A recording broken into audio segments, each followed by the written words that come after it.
சுசிலாம்மா அடியனுக்கு உத்தரவு. நமச்சிவாய் நமச்சிவாய். சிவசிவ சிவ. சிவாய் சிவாய் நம. சிற்றம்பலம். தென்னாடுடைய சிவனே போற்றி, எந்நாட்டவர்க்கும் இறைவா போற்றி, காவாய் கனகத் திரளே போற்றி, கைலை மலையானே போற்றி போற்றி. ஐயா திருவடி வணங்கிக்கிறேங்க ஐயா.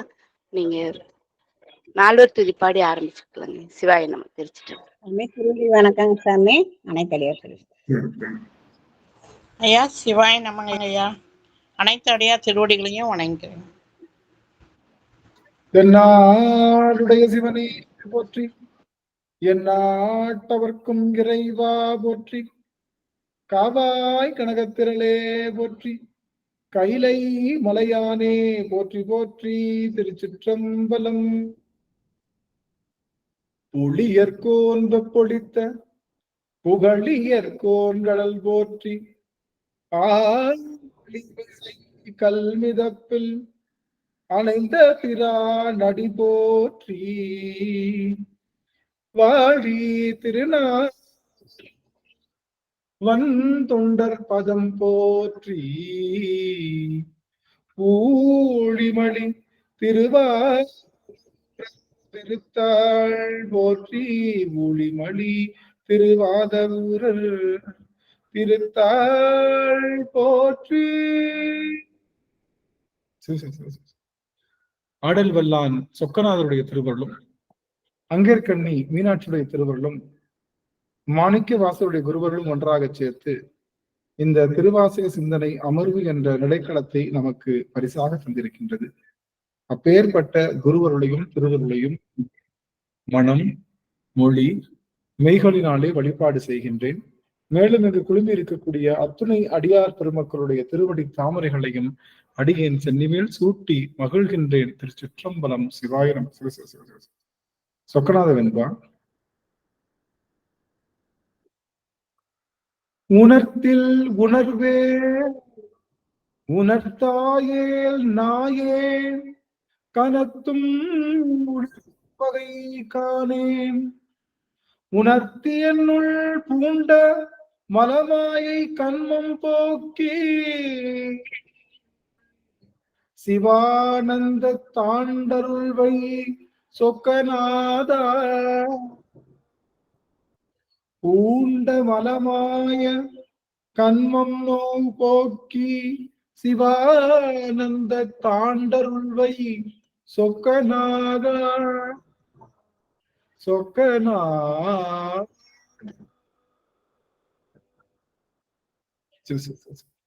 எல்லாம் வல்ல சொக்கநாதருடைய பெரும் கருணையினாலே நாம் தொடர்ந்து யாத்திரை 10 என்ற அந்த பதிகத்தை சிந்தித்து வருகின்றோம். அந்த வகையிலே இன்றைய தினம் நாம் சிந்திக்க இருக்கக்கூடிய அந்த பகுதியானது 3வது பாடல். அதை நம்ம இன்றைய தினம் மிகச்சிறப்பாக சிந்திக்கலாம் என்று இருக்கின்றோம். தாமே தமக்கு சுற்றமும் தமக்கு விதிவகையும் என்ற அந்த பாடலைத்தான் நம்ம தொடர்ந்து சிந்தித்து வருகின்றோம். அந்த வகையிலே இன்றைய தினம் நாம் அதில் இருக்கக்கூடிய கோமான் பண்டை தொண்டரோடும் அவன் தன் குறிப்பே குறிக்கொண்டு, ஆக இந்த ஒரு வரிய இன்னைக்கு இந்த வரியில இருந்து ஒரு 3 வரி இருக்கு, அதை பார்க்கலான் இருக்கோம். மீண்டும் ஒரு முறை அடியாருக்கு சொல்லுகிறேன். அடியனுக்கு ஒரு கண்ணில் ஒரு சின்னதா ஒரு இது இருக்கிறதுனால அடியன் இந்த கண்ணாடியானு அறிவிச்சிருக்கேன் அப்படிங்கிறத மீண்டும் ஒரு முறை அடியாருக்கு திருவடிக்க, அதனால அடியார்கள் எல்லாம் பொறுத்தரல வேண்டும் என்று கேட்டுக்கொள்கிறேன். இந்த யாத்திரை பத்து என்பது நமக்கு தருகின்ற பெரும் செய்தி என்ன அப்படின்னு பார்த்தோம்னா, இந்த யாத்திரை பத்து நமக்கு தருகின்ற பெரும் செய்தி என்பது அனுபவாதீதம் உரைத்தல். அவ்வளவுதான். இந்த அனுபவாதீதத்தை உரைத்தல் என்பது நாம் பெற்ற அனுபவங்களுடைய பயன்பாட்டினை, பெற்ற அனுபவங்களை பயன்பாட்டுக்குள்ள கொண்டு வருது. அவ்வளவுதான். நீங்க ரீசெண்டா பார்த்திருப்பீங்கன்னு நினைக்கிறேன். நான் எனக்கு கொஞ்சம் அடியார்களை ஒரே ஒரு நிமிஷம் சாமி, ஒரே ஒரு நிமிஷம், சார்ஜர் நின்றுட்டு இருக்கு, ஒரே ஒரு நிமிஷம்.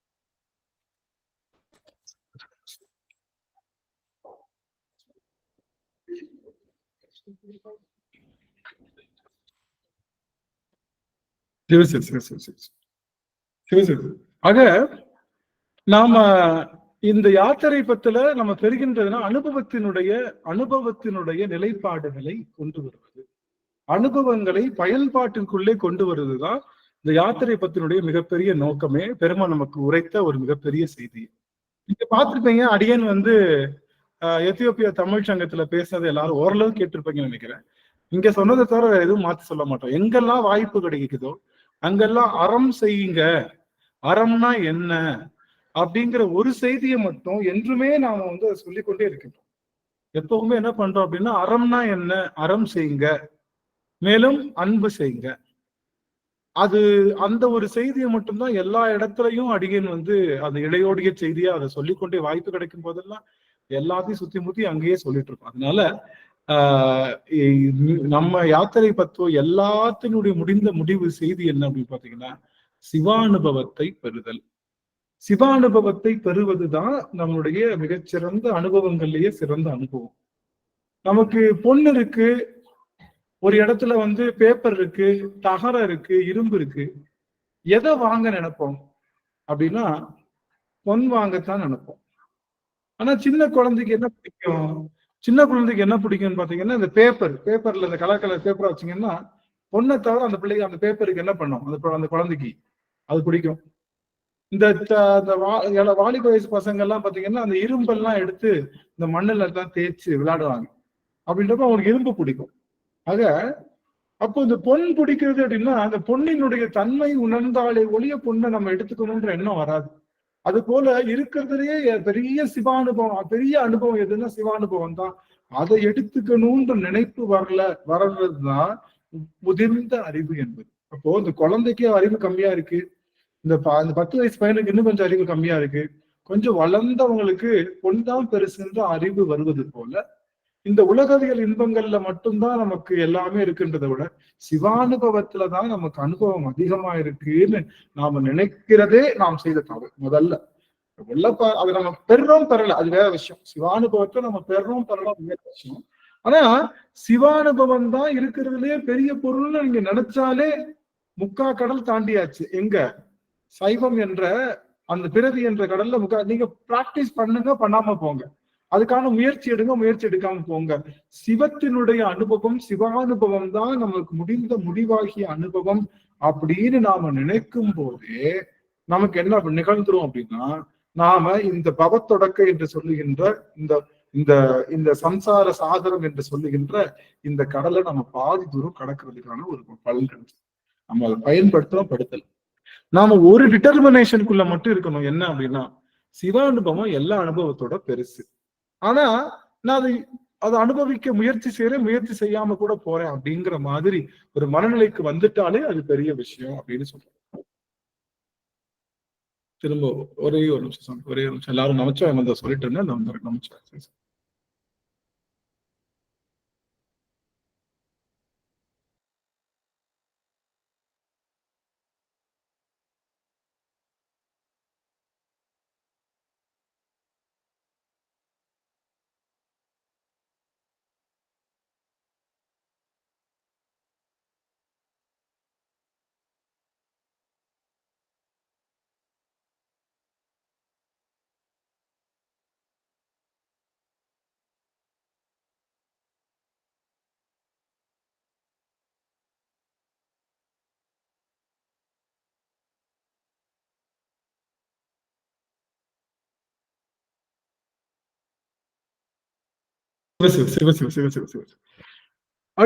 ஆக இருக்கின்ற அனுபவங்கள்லயே மிகச்சிறந்த அனுபவம் சிவானுபவம் என்பதை நாம் சரியாக புரிந்து கொள்வதே நாம் செய்த பெரிய தவம்.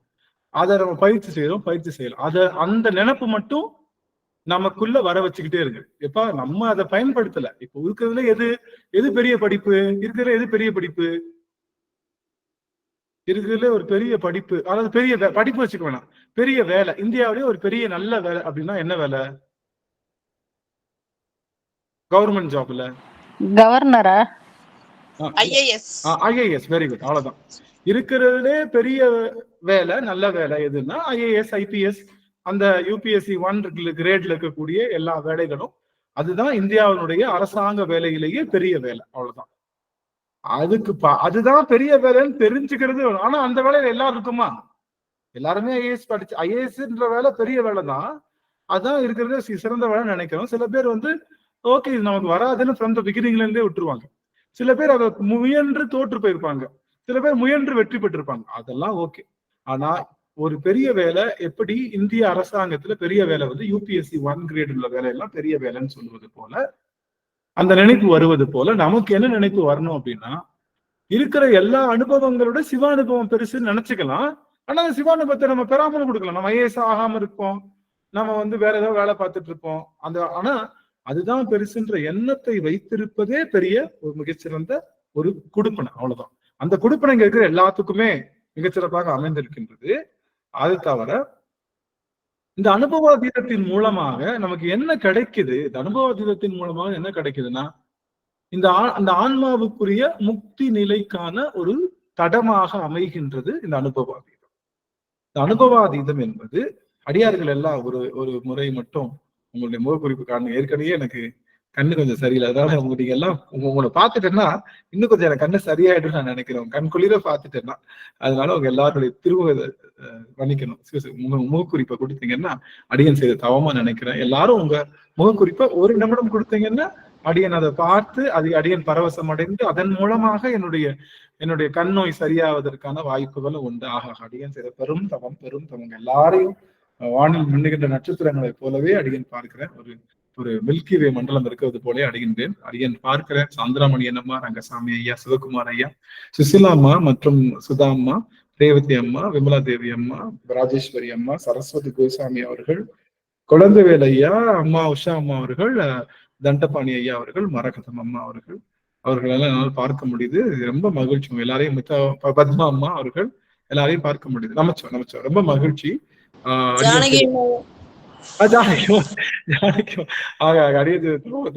எனக்கு இந்த ஃப்ரேம்ல கொஞ்சம் தான் தெரியுது, சிலது தெரிய மாட்டேங்குது.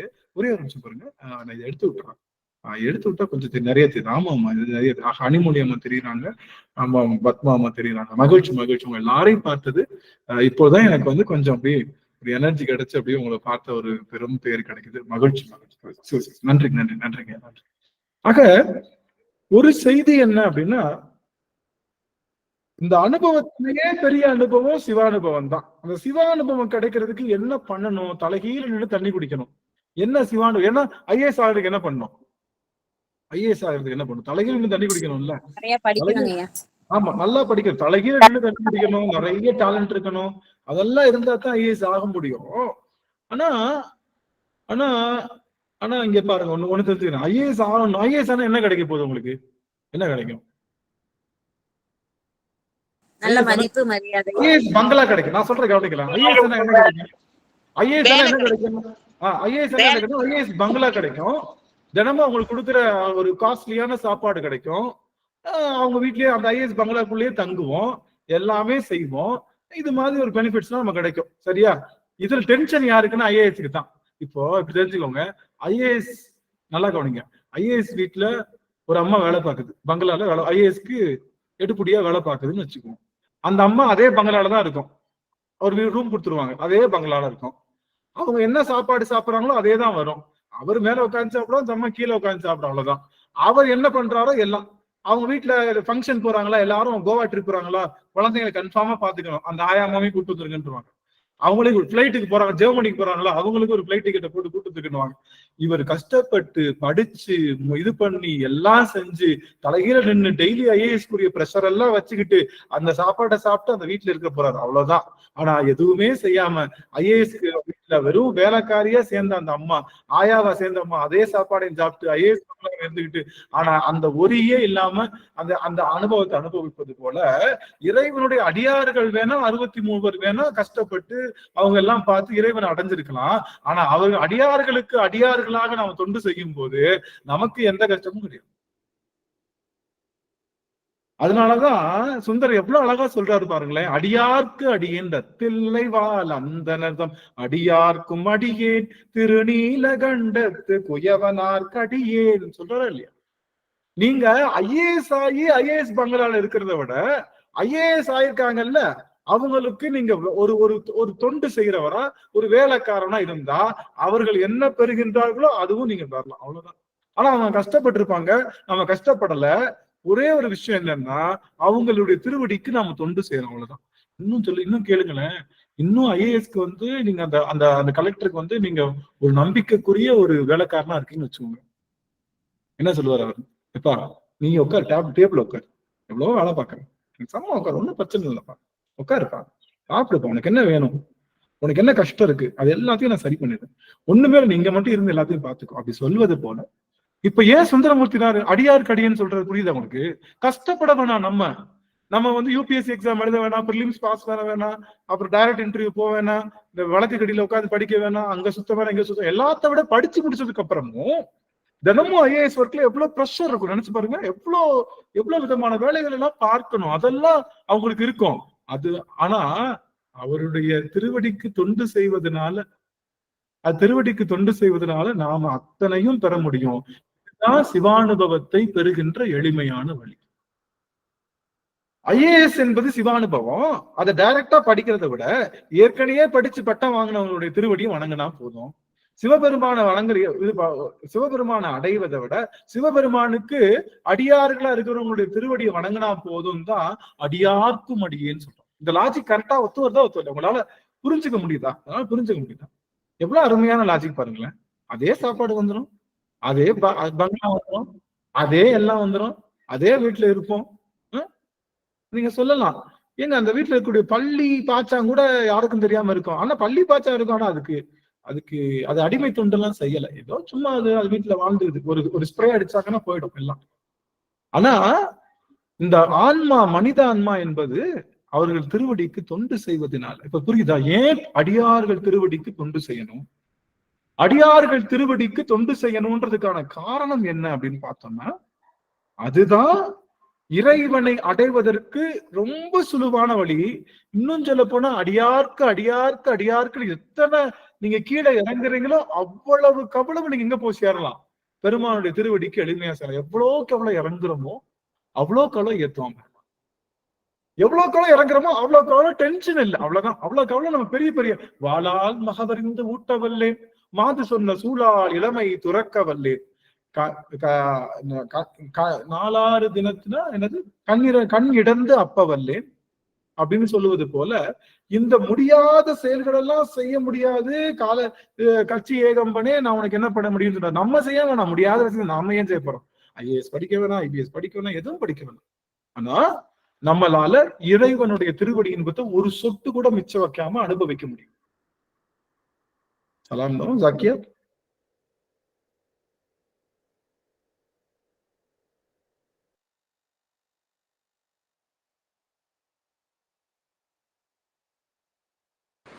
ஐயா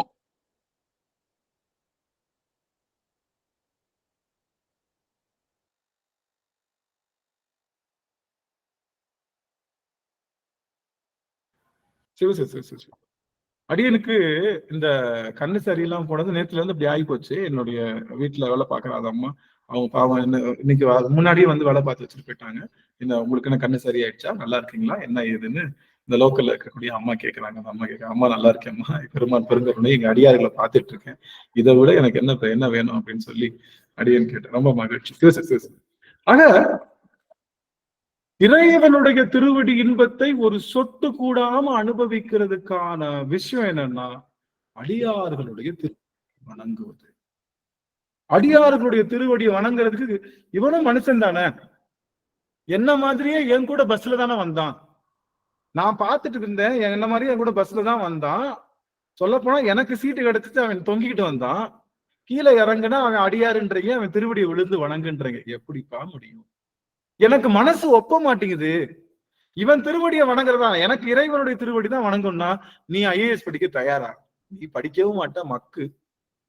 ஆனா உனக்கு சாமியோட இன்பம் வேணும்னா நீ அடிமை தொண்டு செய்துதான் ஆகணும். இல்ல நான் அப்படிலாம் இல்ல, நான் கண்ணை தோண்டி கண்ணப்பர் மாதிரி வச்சிருவேன்னா நீங்க டைரக்டா போய் சாமி கும்பிடலாம். நோ டவுட், நீங்க போய்க்கலாம், டைரக்டா போய் சாமி கும்பிடலாம். முடியுமா? கண்ணை வேணாங்க, சாமிக்கு வேண்டி இருப்போம். சாமி என் கை சரியாயிடுச்சுன்னா என் கை மாதிரியே உனக்கு தங்கத்துல செஞ்சு போடுறே சாமி அப்படின்னு கை சரியானதுக்கு அப்புறம் சாமி தங்கமா என்ன பொண்ணா இருந்தானே வெளியில கூட செய்வோமே, வெள்ளியில வந்துருவோம். வெள்ளியில 1 கிலோ கை பார்த்தா 1 கிலோ வருது, ரொம்ப காசு வருதுன்னு சொல்லி கோயில்ல போறப்ப வெளியில 25 ரூபாய்க்கு ஒரு கை செஞ்சு விற்பாங்க பாருங்க. சரி சாமி பெருசா என்னன்னா சிறுசா என்னன்னா அதை அள்ளி போட்டு முடிச்சிருவோம்னு உண்டியல்ல போட்டு நம்ம வேலையை முடிச்சுட்டு போயிடுவோம். இல்ல ஒரு சாதாரண வேண்டுதலையே நமக்கு தகுந்த மாதிரி மாடிஃபை பண்ணிக்கிருவோம். நம்மளா கண்ணிடந்து அப்ப வல்லம், நம்மளா ஒரு பொண்ணு என்னை தீண்டாதன்னு சொன்னனால தீண்டாம பல ஆண்டு காலம் அவ கூடயே வாழ்ந்திருக்க போறோம். ஆக இந்த அறிதற்கரிய செயலை நம்மளால செய்ய முடியாதுன்னு முதல்ல ஒத்துக்கணும். செய்ய முடியாதுன்னு ஒத்துக்கிட்டதுக்கு அப்புறம் அது செய்யாம எப்படி திருவடி போறதுன்னு பார்க்கணும். அதுக்கு அடியார்கள் தொண்டு. எந்த மன சங்கோச்சம் இல்லாம எப்பெல்லாம் அடியார் திருவடியில தட்டால்னு தண்டம் போல வீழ்ந்து வணங்குறோமோ அப்பெல்லாம் சட்டால்னு நம்மளுக்கு எங்க கிடைக்குது? பரமபதம் மாதிரி நம்மளுடைய ஆன்மா பக்குவட்டு மேல போய் பெருமானுடைய திருவடியை அடைகின்றது. அப்போ அடியார் திருவடி ஒன்றை தவிர சிவானுபவத்தை எளிமையாக பெறுகின்ற வழிவகை வேறு எதுவும் இல்லை அப்படிங்கிறது தெளிவா புரிச்சுக்கோ. இதுதான் இங்க நம்ம சொல்லப்பட்டது. சரி, இன்னொன்னு, இந்த அனுபவத்தை மட்டும்தான் நம்ம கொண்டு போறோம். நம்ம நல்வினையை கொண்டு போறது இல்ல, தீவினை கொண்டு போறது இல்ல, பாவத்தை கொண்டு போறது இல்ல, புண்ணியத்தை கொண்டு போறது இல்ல. இதெல்லாம் இந்த அனுபவத்தினுடைய சாரம் தான். அனுபவத்தினுடைய சாரம் தான் நல்வினையா தீவினை. அதெல்லாம் நம்ம கொண்டு போறது நல்வினையோ தீவினையோ அல்ல. ஆன்மா நல்வினையை ஏன்னா வினை என்பது என்ன பொருள்? சடப்பொருள். வினை என்பது சடப்பொருள். பாவ புண்ணியம் என்பதும் சடம்தான். நம்ம வினை சடப்பொருள். சமணர்கள் இருக்காங்கல்ல, அவங்க என்ன சொல்றாங்க தெரியுமா? சமணர்கள் என்ன சொல்றாங்கன்னா கடவுள் மறுப்பு கொள்கை, கடவுள் இல்லைன்றாங்க. ஏன் கடவுள் இல்லைன்னா நீ செஞ்ச வினை ஒன்ன தானே வந்து சேர்ந்துடும் அப்படின்ட்டான். ஊழ்வினை உருத்த வந்து ஊட்டும்ன்றாங்க. சிலப்பதிகாரத்துல என்ன சொல்றாங்க? ஊழ்வினை உருத்த வந்து ஊட்டும் அப்படின்றாங்க. அப்ப என்ன சொல்றாங்க? நீ செஞ்ச வினை உனக்கே வந்துடும் அப்படின்னா எப்படி வரும்? வினைக்கு கை இருக்கா, கண்ணு இருக்கா, காது இருக்கா? அதுக்கு அறிவு இருக்கா? அதுக்கு ஏதாச்சும் விஷயம் இருக்கா? இல்ல. வினை என்பது ஒரு செயல் தானே, ஒரு சடம் தானே, ஒரு சடம். அந்த சடம் வந்து எப்படி என்ன வந்து சேரும்னு கேட்கும். அதுதான் முதல் கேள்வி நம்ம கேட்கிறோம். சமணர்களை பார்த்து கேட்கிற கேள்வி. வினை தானா வருதுன்னா எப்படி வரும்? ஒரு வண்டி தானா ஓடுமா? ஒரு நிலம் தானா பண்பட்டுக்குமா? ஒரு நிலம் தானே விவசாயம் பண்ணிக்கிறோம், ஒரு நிலம் தானே விவசாயம் பண்ணிக்கிறோமா? அப்போ ஒரு விஷயம் சரியா வந்து சேருதுன்னா அதை யாரோ ஒருத்தவங்க இயக்க, அந்த இயக்குபவன் தான் இறைவன். அவன் திரும்ப கேள்வி கேட்கிறான், நீ செஞ்ச வினைவே உனக்கே தரானே, அப்புறம் என்னடா இறைவன்? நீ செஞ்ச வினை உனக்கே வருது, அது கரெக்டுன்னு நான் கூட ஒத்துக்கிறேன்னு வச்சுக்கோ. நீ செஞ்ச வினைய உனக்கே தரானே, போஸ்ட்மேன் வேலை பாக்குறவனையே நீ தூக்கி தலையில வச்சு கொண்டாடுற. போஸ்ட்மேன் காலில் விடுவோமா? சார், தபால் சார், என்னப்பா இந்த மாதிரி உங்களுக்கு ஒரு ஆர்டர் வந்திருக்கு அப்படின்னு சொன்னா என்ன பண்ணுவோம்? இந்த மாதிரி போனா கையில் ஒரு 100 ரூபாய் கொடுத்து அனுப்புவோம். அதுக்காக அவரை உட்காந்து கொண்டாடுவோமா என்ன? ஆனா இறைவனை ஏன் கொண்டாடுறீங்க அப்படின்னா, இறைவன் என்ன பண்றான்? வினையை தாய் இருக்க, தாய் உணவு ஊட்டு போவது தான். தாயோட முக்கியமான வேலை என்னன்னா உணவு ஊட்டுறது தான். அவளுக்கு சமயக்கட்டுல எல்லாமே இருக்கு. மிளகா இருக்கு, வெண்ணெய் இருக்கு, நெய் இருக்கு, ஜீனி இருக்கு, சர்க்கரை இருக்கு, புளி இருக்கு, எல்லாம் இருக்கு. பிறந்த குழந்தைக்கு அவ புளியை கரைச்சு ஊத்துவாள என்ன வாயில? அவட்ட எல்லாம் இருந்தாலும் அந்த பிள்ளை சாப்பிட்றதுக்கு தான் வாங்கி வச்சிருக்கா. எல்லாம் இருந்தாலும் பிறந்த உடனே பால் தான் கொடுப்பா. அது போக போக அந்த குழந்தையினுடைய பக்குவத்துக்கு ஏற்ப அதனுடைய உணவை மாற்றுவது போல இந்த ஆன்மா எதையெல்லாம் அறிஞ்சா இந்த இறைவனுடைய தன்மையை உணர்வுன்ற மாதிரியான வினைகளை மட்டும் எடுத்துக்கணும். எத்தனை கோடி கணக்குல வினை செஞ்சிருந்தாலும் இந்த ஆனந்தன்றவனுக்கு வச்சு செஞ்சோம்னா கொஞ்சமாச்சு கதறி நம்ம பண்ணுவான்னு அவனுக்கு நல்லா தெரியும். அதனால அப்பப்போ வச்சு செய்யணும். அப்போ அது மாதிரி நமக்கு எந்தெந்த வினையை கொடுத்தா இவன் வந்து இறைவனை உணர்வான்ற அந்த வினைகளை கண்டுபிடிச்சு தேடி பிடிச்சு எடுத்து கொண்டு வந்து கொடுக்கறதுனாலதான் அவன் தாயாக, அவன் இறைவனாக. இன்னொரு முக்கியமான செய்தி எல்லாம் ஆன் பண்ணிக்கோங்க. ஒரே ஒரு செய்தி, ஒரு முக்கியமான செய்தி என்னன்னா, இந்த வினை குவியல் இருக்குல்ல, இந்த வினை குவியலை முடிக்கிற வரைக்கும் நாம பிறந்துகிட்டே இருக்கணும். வினை குவியலை முடிக்கிற வரைக்கும் நாம பிறந்துகிட்டே இருக்கணும். இல்ல நல்ல வினை குவியல்னா ஒவ்வொரு பிறவிலும் நான் செஞ்ச வினையினுடைய அளவு, அது பேர் சஞ்சித வினைன்னு சொல்லுவோம். அந்த வினைக்கு ஒரு டப்பால போட்டு அனுப்பிச்சு வரல. வீட்டுல 1 கிலோ வீட்டுல பானை நிறைய சோறு இருந்தாலும் அம்மா ஸ்கூலுக்கு போறப்ப என்ன பண்ணுவா? பானையை எடுத்து முதுகுல கட்டி விடுறா, என்ன பண்ணுவா? அந்த பிள்ளைக்கு ஏற்ப 1ஆம் கிளாஸ் பிள்ளைன்னா 2 இட்லி, 3ஆம் கிளாஸ் பிள்ளைன்னா 3 இட்லி. எனக்கெல்லாம் நான் 1ஆம் கிளாஸ் படிக்கிறதுக்கு 5 இட்லி தான் எங்க அம்மா. எனக்கு தெரிஞ்ச 5 இட்லி குறைஞ்சி என் வாழ்நாள நான் சாப்பிட்டதா சரித்திரமே கிடையாது. அந்த 5 இட்லி எப்படி இருக்கும்னா உங்களுக்கு தெரியும். அப்ப அந்த காலத்துக்கு இப்பெல்லாம் இட்லி குழி பாத்தீங்கன்னு வச்சுக்கோங்க, இட்லி பாத்திரம் கொண்டு வந்தேன் இப்ப ரீசெண்டா. கொண்டு வந்தா 2 ஸ்பூன் ஊத்துனா அந்த இது இட்லி பாத்திரம் நிறைஞ்சிருது. அந்த மாதிரி குழி தான் வைக்கிறாங்க. எங்க வீட்டுல எல்லாம் அந்த பெரிய குழி கரண்டியில 3 கரண்டி ஊத்துனாதான் தூர்லயே இருக்கும். அந்த அந்த அந்த அந்த அந்த இட்லி இது பாத்தீங்கன்னா ரொம்ப ஆழமான குழி. அது மாதிரி 5 இட்லி கொடுப்பாங்க. இன்னைக்கெல்லாம் கேட்பேன் நானு, என்னப்பா சாப்பிடுறீங்க? என் வயிற்றை கேட்டாலும் 3 இட்லி சாப்பிடுறீங்க. 3 இட்லி நீ எனக்கு தெரிஞ்சு விவரம் தெரிஞ்சு 5 இட்லி குறைஞ்சு சாப்பிட்டது. சரி, என்ன சொல்ல வர்றேன்னா, அத்தனை இட்லி இருந்தாலும் அந்த பிள்ளைக்கு தகுந்த மாதிரி தான் டப்பால போட்டு கொடுப்பாங்க. மிச்ச இட்லி வீட்டுல இருக்கும். அது போல இந்த பிறவிக்கு ஏற்ற மாதிரி தான் சாமி டப்பால போட்டு கொடுப்பாங்க. டப்பால போட்டு கொடுக்குற இட்லிக்கு பேரு தான் என்னது? பிராரப்த வினை. அது சாப்பிட்டே ஆகணும். அது சாப்பிட்டே ஆகணும். அது பிராரப்த வினை. அடியல் சாப்பிட்ட மாதிரி நான் நிறைய சாப்பிட்டு என்னன்னு தெரியல, விஷமா இருக்கிறதுனால உடம்புல ஒட்டலையா என்னன்னு தெரியல, அது அப்படி ஆயிப்போச்சு. அப்போ பிராரப்த வினை வந்து இட்லி. வீட்டுல வச்சிருக்கிற எல்லா இட்லியும் சஞ்சித வினை. இது இட்லி வாங்கி இட்லிக்கு போய் சாப்பிடுறதுக்கு போக எல்லா ஃப்ரெண்ட்ஸையும் சாப்பிட்றப்ப என்ன பண்ணும்? பக்கத்துல இருக்கிற ஃப்ரெண்ட்ஸ்கிட்டையும் 2 தோசை எடுத்து போட்டு சாப்பிடும், 2 பூரி எடுத்து தின்னோம் இல்லையா? அதெல்லாம் ஆகாமிய வினை. இப்படி 3 வினை இருக்கு. ஆகாமிய வினை, அடுத்து என்னது? பிராரப்த வினை, இன்னொன்னு சஞ்ச. பிராரப்த வினையை நாம தின்னே தீக்கணும். கொடுத்துட்டாரு சாமி, திரும்ப போய் கொட்ட முடியாது, தின்னுதான் தீக்கணும். ஆக பக்கத்துல இருக்கிறவங்களுடைய டப்பா வாங்கி சாப்பிடாம நம்ம வாய் கட்டுப்பாடு வந்து அதை சாப்பிடாம இருக்கலாம். இப்ப சஞ்சித வினை இருக்கு, அது இருக்கிற வரைக்கும் அப்பா டெய்லி சாப்பாடு கொடுத்து விடுவாளே அம்மா, என்ன பண்றதுன்னா இன்னும் தெரிஞ்சுக்கோங்க, என்னைக்கு இந்த பிள்ளை உண்ணாவிரதம் அப்படின்னு சொல்லுதோ அதுக்கப்புறம் அம்மா என்ன சொல்ல மாட்டான், நான் சாமிக்கு நோன்பு இருக்கிறேன்னு சொன்னா இனிமே வாழ்நாள் பூரா நோன்பு இருக்க போறேன், நான் இருக்கிற இட்லி எல்லாம் எங்க போய் கொட்டிடுவான், இருக்கிற இட்லி எல்லாம் எங்க போய் கொட்டிடுவான், இருக்கிற இட்லி எல்லாம் எங்கிட்டாவது போய் கொட்டிடுவான், அவ்வளவுதான். அது போல இந்த ஆன்மா அனுபவத்தினுடைய உச்சத்துக்கு போயிருச்சுன்னா இறைவன் எல்லா அனுபவத்தையும் எடுத்துதான் இந்த ஆன்மாவுக்கு பிறவிய 0 பண்ணணும்னு நினைச்சா இறைவன் கிடையாது. அவன் இந்த ஆன்மா பக்கம் வந்துட்டாலே கொளுத்திடுவான். அந்த இனிமே இந்த பிள்ளைக்கு இது தேவையில்லை, இனிமே இந்த பிள்ளைக்கு இது தேவையில்லைன்னு கொளுத்திடுவான். அந்த கொளுத்துறதுக்கு நாம பக்குவப்படுறோம்ல, அது பேரு தான் அனுபவாதீதம். ஏற்கனவே கிடைச்ச அனுபவத்துல இருந்து ஒரு செய்தி மட்டும் தெரியுது, சிவனை தவிர வேறொரு பொருள் இல்லை. சிவானுபவத்தை தவிர வேற அனுபவம் அந்த ஆன்மாவுக்கு இல்ல. சிவன் கூட அனுபவம் தான், சிவன் கூட அந்த ஆன்மாவுக்கு சிவன் வந்து ஒரு பொருள் கிடையாது. சிவன் கூட இந்த ஆன்மாவுக்கு அனுபவம் தான். சிவ அனுபவத்தை தவிர வேற எந்த அனுபவம் தேவையில்லைன்னு இந்த ஆன்மா நினைச்சுக்கிட்டு சரி இந்த பிறவியில எப்படி எல்லாம் சிவானுபவத்தை பெருக்கிறதுன்னு பாக்குது.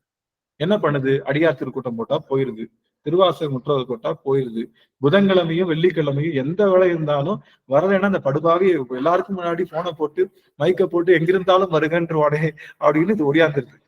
இது மாதிரி எல்லா இடத்துலயும் இருந்து அப்போ இந்த ஆன்மா சிவானுபவத்தை பெருக்குகின்ற இடங்கள் எல்லாம் போய் நின்று சிவானுபவத்தை தேடுகின்ற இடமா இருக்கிற பிறவியா இருந்தா இந்த பிறவிதான் இறுதி பிறவி. ஒரே ஒரு விண்ணப்பங்க ஐயா, அர்ஜென்ட் விண்ணப்பம். நம்ம அடியார் கூட்டத்துல இருக்கிற மாரியம்மாள்னு கூட உங்கள்ட்ட கல்யாணம் ஆகலன்னு கூட பேசியிருப்பாங்க. அவங்க கணவருக்கு திடீர்னு வந்து உடம்பு சரியில்லாம போய் ஹாஸ்பிட்டல்ல 50-50 கன்ஃபியூஷன்ல இருக்கிறாங்க. என்னன்னா அடுத்த மாசம் 19ஆம் தேதி கல்யாணம் அந்த பையனுக்கு.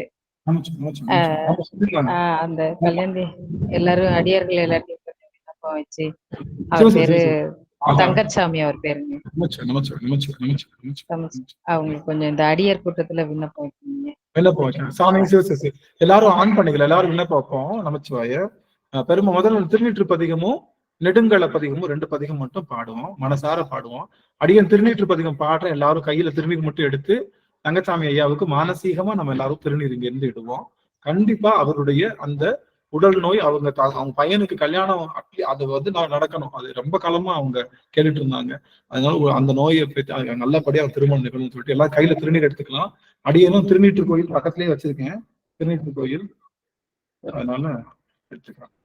படிக்கலாம். எல்லா கையிலும் எடுத்துக்கோங்க. மந்திரவாதினின்னு சொல்ல அந்த தங்கச்சாமி ஐயாவும் மானசீகமா அவருக்கு நெற்றியில நம்ம எல்லாரும் இடுறோம். குருநாதரும் இங்க இருக்கிறத அடியன் பாவனை செய்து கொள்கின்றேன். அடியனுடைய குருநாதரும் இங்க இருக்கிறார். நமச்சிவாய.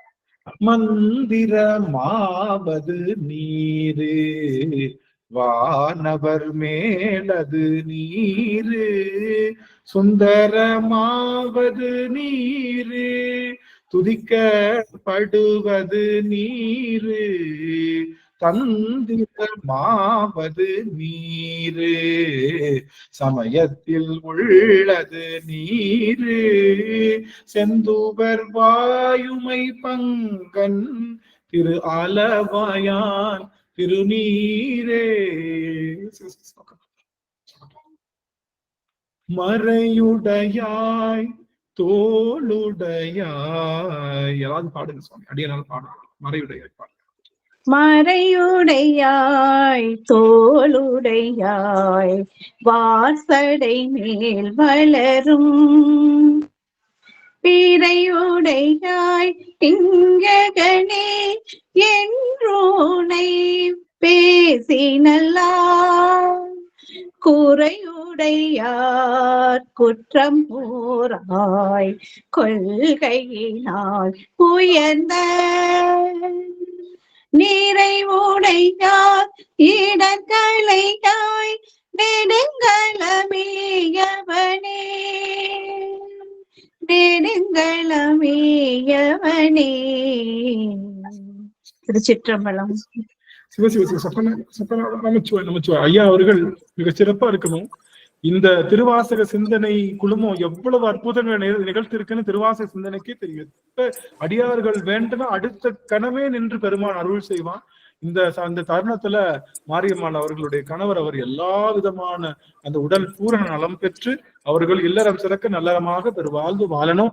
அந்த கல்யாணம் மிகச்சிறப்பா நிகழணும்னு சொல்லி இப்பொழுதே நம்ம நெடுங்கலமேய பிரான்ட்டு இடர்களையவும் பாண்டியம்பதி பெருமான் கிட்ட இந்த திருநீற்று பதிகமும் பாடியிருக்கோம். அடியார்கள் எல்லாம் உணர்வு பூர்வமா அவருக்கு திருநீர் இட்டாச்சு. மானசீகமா என்ற திருநீருக்கு மகத்துவம் இருக்கு, பயங்கர மகத்துவம் இருக்கு. அதனால அடியார்கள் இட்டு அந்த திருநீர் ஐயா வீட்டுல அம்மா சரளா அம்மா அத்தனை அடியார்களும் உள்ள முருகி கண்ணீர் மல்க வேண்டிட்டாங்க. குறை இருக்கவே இருக்காது, நிறைதான் வரும். ஐயா பூரண குலத்தை திரும்ப வருவாங்கன்ற அந்த பெரும் செய்திய அம்மாவுக்கு ஒரு ஒரு ஒரு பதிவா சொல்லிருங்க சுவாமி. என்று சொல்லும் அகுதறிவீர் உய்வினை நாடாது இருப்பதும் தமக்கு ஊனமன்றே கைவினை செய்து எம் பிரான் கழல் போற்றுதும் நாமடியோ செய்வினை வந்தேயமை தீண்ட பெறா திருநீல கண்டம் செய்வினை வந்தேயமை தீண்ட பெறா திருநீல கண்டம் திருநீல கண்டம். நன்றி நன்றிங்க ஐயா. குறுக்கீடுக்கு மன்னிக்கோங்க ஐயா. இல்ல சுவாமி, ரொம்ப சரியான தருணத்துல சொல்லிருக்கேன். இந்த மெசேஜ் பார்த்தோன்னே சண்முக கவசம் படிச்சங்கம்மா, படிச்சுட்டும் இருக்கேன். சரிங்களா? அம்மாவுக்காக ஐயாவுக்காக. நன்றிங்க. எல்லா உயிரும் இன்புற்று இருப்பதை அன்றி யாமன்றும் அறியேன் பராபரமே. தாய்மானவர் சொல்லியிருக்காங்க. எல்லா உயிர்களும் இன்புற்றிருக்கணும். பக்கத்து வீட்டுக்காரர் மட்டும் சிரிச்சுட்டா எனக்கு பிடிக்கல சாமி, படுகாதி நான் கார் வாங்கினா என்னை மறுத்து பாக்குறான் சாமி, அவன் மட்டும் கொஞ்சம் அப்படித்தான் இருக்கணும் சாமி அப்படின்னு சாமி கிட்ட போய் கேட்கிறப்போ சாமி சொல்லுவாரு, இல்ல இந்த அவன் அப்படி ஆக்கிடுற, உனக்கு பிறவி ஒரு 350 கோடியை போட்டு விட்டுறேன் அப்படின்னு. அவ்வளவுதான், வேற ஒண்ணும் இல்லை. அவன் நீ சொன்ன மாதிரியே ஆக்கிடுறேன், உனக்கு வேணா அவன் எடுக்கிற 350 கோடி பிறவியை உனக்கு போட்டு விட்டுறேன் அப்படின்னு. அது மாதிரி நாம எல்லா உயிர்களும் இன்புற்று இருக்கணும்னு நினைக்கக்கூடிய ஆற்றலை நாம் பெற வேண்டும் அப்படிங்கறத சொல்லிச்சு. முக்கியமான விஷயம் என்னன்னா நம்மளுடைய இந்த அனுபவம், இந்த அனுபவத்தை தான் கொண்டு போகணும். நல்லா தெரிஞ்சுங்க, வேற எதுவும் கொடுவோம். இந்த அனுபவத்துல சிறந்த அனுபவம் சிவானுபவம். சிவானுபவம்னா என்ன அப்படின்னு தெரிஞ்சாதான் நமக்கு சிவானுபவம் இருக்குமா இல்லையான்னு தெரியும்ல. நான் சிவானுபவம் சொல்றேன். அப்படி சிவானுபவம்னா என்ன அது இருந்தோம்னா நமக்கு எப்படி இருக்கும்? அவன் சும்மா சொல்லேன் அப்படின்னா, சிவானுபவம் என்பது என்ன அப்படின்னு பார்த்தோம்னா, அது வாக்கிறந்த வாக்கும் மனமும் இல்லா மனோலயத்தில் பூரண ஆனந்தத்தில் ஊறி திளைத்து உருகி நிற்கின்ற இன்பம். அடப்படுபாவை இப்பயும் ஒண்ணுமே புரியலையேடா எல்லாரும் புதிர் போலையே போடுறீங்க. வாக்கிறந்து மனமிறந்து வாக்கும் மனமும் இல்லா மனோலயம் தேக்கி பூரண ஆனந்தத்திலே ஊறி திளைத்து உருகுகின்ற இன்பம் சிவானுபவம். எதுவும் கேட்காத இன்பம், யாருக்கிட்ட எதுவும் கேட்காதது, எல்லாரும் நல்லா இருக்குன்னு நினைக்கும். நான் எங்க இருக்கேன்னே தெரியாத அளவுக்கு இருக்கும். எப்ப பார்த்தாலும் சிவபெருமானுடைய திருவடி கடல்லையே அது இன்பத்திலேயே நிற்கக்கூடிய ஆற்றல் அது சிவானுபவ இன்பமாக சொல்லும். அதான் சிவானுபவம். அது கிடைக்குதுன்னா நமக்கு இப்பயே அதை பயிற்சி. என்னுடைய திருமுகத்தை பார்த்த ஒரு கண்ணு பெருசு ரொம்ப வீங்கிருச்சு, ஒரு கண் சின்னதாயிடுச்சு. மறுநாளுக்கு பார்த்தோம்னா இந்த கண்ணு வீங்கினாலும் இந்த கண்ணு ரொம்ப சின்னதா போயிடுச்சு. அதாவது கண்ணாடியில பார்க்க முடியல, கடுங்கேவலமா இருக்கு. என்னடா இப்படி இருக்குமா? ஒரு சின்ன கண்ணுல ஒரு சின்ன சேஞ்ச், ஒரு கண்ணு பெருசாவும் ஒரு கண்ணு சிறுசாவும் இருந்தா பார்க்கவே கர்ண கொடூரமா இருக்கு அப்படின்னு பார்க்கறப்ப யோசிச்சேன். எங்க அப்பா யோசிச்சேன், அவன்கிட்ட எதுவுமே கரெக்டா இல்லையே. ஒரு பக்கம் ஆணு ஒரு பக்கம் பெண்ணு, ஒரு காதுல குலை ஒரு காதுல தோடு, ஒரு பக்கம் திருநீரு ஒரு பக்கம் பசஞ்சாந்து, ஒரு பக்கம் கைவளை ஒரு பக்கம் பைங்கிழி, ஒரு பக்கம் ஊன்றிய திருவடி ஒரு பக்கம் தூக்கிய திருவடி, ஒரு பக்கம் பேய்கள் ஒரு பக்கம் அடியாறுகள். எல்லாமே கான்ட்ரவர்சியா இருந்தாலும் எங்க அப்பா அழகுக்கு ஆக முடியும். என்னடா ஒரு கண்ணு மாறினதுக்கே முகம் அவலட்சணமா மாறிடுச்சு. எங்க அப்பனுக்கு எதுவுமே உருப்படியா இல்லை. எங்க அப்பனுக்கு எல்லாமே ஒரு பக்கமும் வேற வேற மாதிரி இருந்தாலும் கூட அவனுடைய வடிவழகும் அவனுடைய செஞ்சடை அழகும் அவனுடைய பணித்த அந்த எல்லாமே மாறி இருக்கு. எதுவுமே இல்லை.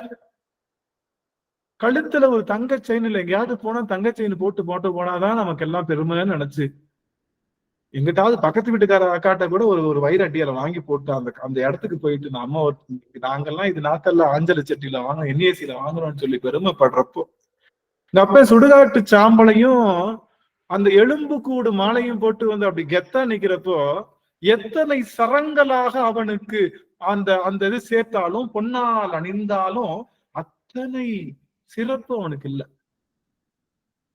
அப்படியே துபாய் பெர்ஃபியூம், அங்க ஆஸ்திரேலியாவுடைய பெர்ஃபியூம் எல்லாம் வாங்கி அடிச்சு நான் அங்க அடிச்சிருக்கேன் இங்க அடிச்சிருக்கேன்னு சொல்லி போட்டு அப்படியே கமகமன்னு போறப்போ சுடுகாட்டு பிணச்சாம்பலை எடுத்து உடலெங்கும் பூசி நிற்கின்ற அந்த பெருமானுடைய வடிவு சிறப்பும் நறுமண சிறப்பும் யாருக்குமே வராது. என்ன அழகு பாருங்க. எதுவுமே இல்லை, ஆனா அவனை போல அழகு யாருமே இல்லை. வடிவழகிலேயே சொல். அது பார்த்து அடியன் பிரமிச்சு போனேன். பெருமானே, ஒரு காதுல குழையும் ஒரு காதுல தோடும் போட்டிருந்தாலும் நீ அடிச்சுக்க முடியாது. அவனெல்லாம் அடிச்சுக்க முடியாது. அவனெல்லாம் கழுத்துல எலும்பும் கூடு மாலைதான் போட்டிருக்க, பாம்பு அணிந்திருக்க. ஆனா கொஞ்சம் கூட பயம் வரல, கொஞ்சம் கூட அருவருப்பு தோன்றல, தள்ளி நின்னுன்னு தோன்றல. எப்படா உன் திருவடியில வந்து அடைவோம் அப்படின்ற எண்ணம் மட்டும் உனக்கு தோன்ற வைத்து விட்டாயே பெருமானே. எத்தனை அழகு பெருமானே, எத்தனை தவம் செய்திருக்கும். அந்த பெருமானுடைய வடிவ சிறப்ப எனக்கு உணர்றதுக்கு அந்த இடம் உதவியா இருந்துச்சு. இன்னைக்கு கண்ணாடியில அடிக்கடி பாத்துக்குவேன், முகத்தை அடிக்கடி பாத்துக்குவேன். கரெக்டா இருக்கா. அது மாதிரி பார்க்கும்போதுதான் தெரியுது எங்க அப்பனுக்கு எதுவுமே கரெக்டா இல்லை. ஆனா அவன் பண்ற அந்த அழகும், அவன் பண்ற அந்த வீர செயலும், அவன்கிட்ட இருக்கக்கூடிய கருணையும், அவன்கிட்ட இருக்கக்கூடிய அந்த ஹீரோயிசமும், அவன்கிட்ட இருக்கக்கூடிய அந்த அன்பும், அவன்கிட்ட இருக்கக்கூடிய அந்த பராக்கிரமும் யாருக்கிட்டையும் எம்மி அளவு கூட வரலையே நினைக்கும் போது எங்க அப்பா my daddy is best. No our daddy is best அப்படின்ற என்ன நினைக்கும் போது நம்ம எல்லாத்துக்கும் ஒரே அப்பா இல்ல அப்படின்னு நினைக்கும் போது எவ்வளவு அருமையான ஒரு உணர்வா ஏற்படுது. அவனை தவிர வேற எங்கேயும் தோணல, எந்த ஏற்பாடும் தோணல. நீ கண்ணு அம்மா கூட சொன்னாங்க, ஐயா கண்ணு தெரியலே சும்மா விட்டுருங்கய்யா, எதுக்குயா கிளாஸ் விட்டுறலாமே அப்படின்னா, கண்ணு தெரியாமலே பாட்டு பாடினாரு நம்ம ஐயா. 2 கண்ணும் தெரியாமனாலும் போய் அவன்கிட்ட கண்ணு வாங்கிறேன்னு பாட்டுப்பா. நமக்கு என்ன கண்ணு தெரியாமலா போச்சு, கண்ணு ஒரு இடத்துல வீங்கிதான் போச்சு, போனா போயிட்டு போகுது அப்படின்னு சொல்லி அத ஒரு சின்ன முயற்சி தான், வேற ஒண்ணு. தமக்கு தாமே சுற்றமும் பாடலாமா? பிரேமாமா பாட. சிவாய நமங்க ஐயா. ஐயா மற்ற வேற அடியார் பாட சொல்லுங்க. தொண்டை ரொம்ப கோயில்லயே பாட்டு பாடி குரலே வரலங்கய்யா. பரவாயில்ல. பாடுங்கம்மா. மற்ற அடியார்கள் யாராவது வாய்ப்பு இருக்கிறவங்க பாடலாம். விமலாமா பாடலாம். அடிச்சு மலை ஊத்துதுங்க. தாமே தமக்கு சுற்றமும் தாமே தமக்கு விதிவகையும் யாமார் எமதார் பாசம்மார் என்ன மாயம் இவை போக கோமான் பண்டை தொண்டரோடும் அவன் தன் குறிப்பே குறிக்கொண்டு போமாரமைவின் பொய் நீக்கி உயர்கண் ஆழ்வான் பொன்னடிக்கே போமாரமைவின் பொய் நீக்கி உயர்கண் ஆழ்வான் பொன்னடிக்கே. சிறப்பு. ஜானகியம்மா சுவாமி இருக்கிறேங்க ஐயா. திருவடி வணக்கங்க ஐயா. அனைத்து அடியார் தாமே தமக்கு சுற்றமும் தாமே தமக்கு விதிவகையும் யாமார் எமதார் பாசம்மார் என்ன மாயம் இவை போக கோமான் பண்டை தொண்டரோடும் அவன் தன் குறிப்பே குறிக்கொண்டு போமாரமைவின் பொய் நீக்கி உயங்கன் ஆழ்வான் பொன்னடிக்கே போமாரமைவின் பொய் நீக்கி உயங்கன் ஆழ்வான் பொன்னடிக்கே. நன்றிங்க ஐயா. சொக்கநாதா. எனக்கு மட்டும் இந்த பாண்டிய மன்னன் மாதிரி ஒரு வாய்ப்பு இருந்ததுன்னா கையில ஒரு பொன்னால ஆன ஒரு பொற்கிளியை எடுத்து கையில கட்டி அம்மாவுக்கு ஒரு பொற்கிளியை கொடுத்துத்தான். அது என்ன மாயம் சொல்றப்பெல்லாம் அடியன் அப்படியே பறந்துருச்சு, அப்படியே மனமானது பறந்து விட்டது. ரொம்ப மகிழ்ச்சி. நடராஜன் ஐயாவுக்கு ஒரு வாய்ப்பு. சுவாமி சிவாய நம. திருச்சிற்றம்பலம். தாமே தமக்கு சுற்றமும் தாமே தமக்கு விதிவகையும் யாமார் எமதார் பாசம் யார் என்ன மாயம் இவை போக கோமான் பண்டை தொண்டரோடும் அவன் தன் குறிப்பே குறிக்கொண்டு போமாரமைவின் பொய் நீக்கி புயங்கன் ஆழ்வான் பொன்னடிக்கே போமாரமைவின் பொய் நீக்கி புயங்கன் ஆழ்வான் பொன்னடிக்கே. திருச்சிற்றம்பலம். புயங்கன் ஆழ்வான் பொன்னடிக்கே புயங்கன் ஆழ்வான் பொன்னடிக்கே புயங்கன் ஆழ்வான் பொன்னடிக்கே புயங்கன் ஆழ்வான் பொன்னடிக்கே. என்ன அழகு. ஆக தாமே தமக்கு சுத்தமும் தாமே தமக்கு விதிவகையும் யாமார் எமதார் பாசமார் என்ன மாயம் இவை போக. நமக்கு வருகின்ற அத்தனை கஷ்டத்துக்கும் நம்ம ஒருத்தன் தான் காரணம்னு நம்ம நினைக்க ஆரம்பிச்சுட்டாலே பிறவி முடிஞ்சு போச்சுன்னு அர்த்தம். இவனாலதான் என் பொழப்பு கெட்டுச்சு, இந்தவே மட்டும் வரலன்னா என் பொழப்பு அங்கேயே போயிருந்திருக்கோம், இவன் ஒருத்தன் மட்டும் வரலன்னா என் பொழப்புக்கு நான் எங்க இருப்பேன் தெரியுமா அப்படின்லாம் நம்ம நினைச்சோம்னா நமக்கு பல பிறவி இருக்கு. அப்பா என்ன பிறவியோ, ரோட்ல சும்மாதான் போனேன், என்னையா மறைக்கிற, யாரா நீ அப்படின்னு சொல்லி பேசுவோம்னா ஒண்ணுமே பண்ணலையே, நம்மளை பார்த்து இப்ப திட்டுட்டு போறானே, போன பிறவியில இவனை என்ன திட்டணுமோ இந்த பிறவியில கொடுத்துட்டு போறான், வாங்கிக்கலாம் அப்படின்னு நினைக்கக்கூடிய ஆற்றல். யார் என்ன செஞ்சாலும், எஸ்பெஷலி கெடுதல் செஞ்சா, அவங்க செய்கின்ற நமக்கு வருகின்ற அத்தனை தீவினைக்கும் நான் தான் காரணம்னு யாரெல்லாம் பிளேம் பண்ணிக்கிறோமோ, செல்ஃப் பிளேம், எனக்கு வருகின்ற தீவினைக்கு நான் மட்டும்தான் காரணம், மற்றவர்கள் அல்லவே அல்ல அப்படின்ற நினைப்ப அந்த செல்ஃபான அது நம்ம நினைக்க ஆரம்பிச்சுட்டாலே வினை முடிய போகுதுன்னு அர்த்தம். உங்க வினைய சாமி அறுக்க போறான்னு அர்த்தம். அவனாலதான் எனக்கு அது போச்சு, அவனாலதான் எனக்கு கிடைக்கல, இவன் வராட்டி நான் இப்படி இருந்திருப்பேன், இதை மட்டும் இப்படி பண்ணாட்டி நான் வந்து அப்படியே வானத்துல ராக்கெட் விட்டுருப்பேன். இந்த மாதிரி எல்லாம் நாம செய்வது என்பது என்ன அப்படின்னா, நமக்கு நாம பல பிறவிகளை வச்சிருக்கோம். நமக்கு பிறவி முடிய போதா இல்லையான்றதுக்கு ஒரு டெஸ்ட். யார் என்ன பண்ணாலும் நான் பண்ணது நாடே போங்கடா, நான் பண்ணது எனக்கு வருது, வேகமா வருது. அதான் சாமி கேட்பேன், ஏன் சாமி போன பிறவி இல்ல, இதுக்கு முன்னாடி இருக்கிற பிறவி இல்ல, நீ போட்ட டப்பா இல்ல கொஞ்சம் கூட நல்ல சட்னி ஊத்தவே இல்லை, எல்லாமே ஊசி போன சட்னியாவே வச்சிருக்கியே, ஒரு டப்பால கூட நல்ல சட்னி ஊத்தவே மாட்டியா, என்ன சாமி இப்படி ஊசி போன சட்னியா, அது எது தொட்டு வச்சாலும் ஊசி போயிருக்கேன் சாமி, நான் இவ்வளவு பாவமா பண்ணிருக்கேன் நம்மளே நினைச்சுக்கிறோம். ஒரு சின்ன விஷயம் அப்படி நினைச்சவர்கள் தான். நீங்க பாண்டிய மன்னன் மாணிக்கவாசகரை போட்டு அந்த டார்ச்சர் பண்றான். ஒரு இடத்துல கூட நம்மளுடைய முழுக்க அந்த திருவாசகம் முழுக்க ஒரு இடத்துல கூட பாண்டிய மன்னனை திட்டிருக்கலாமா இல்லையா?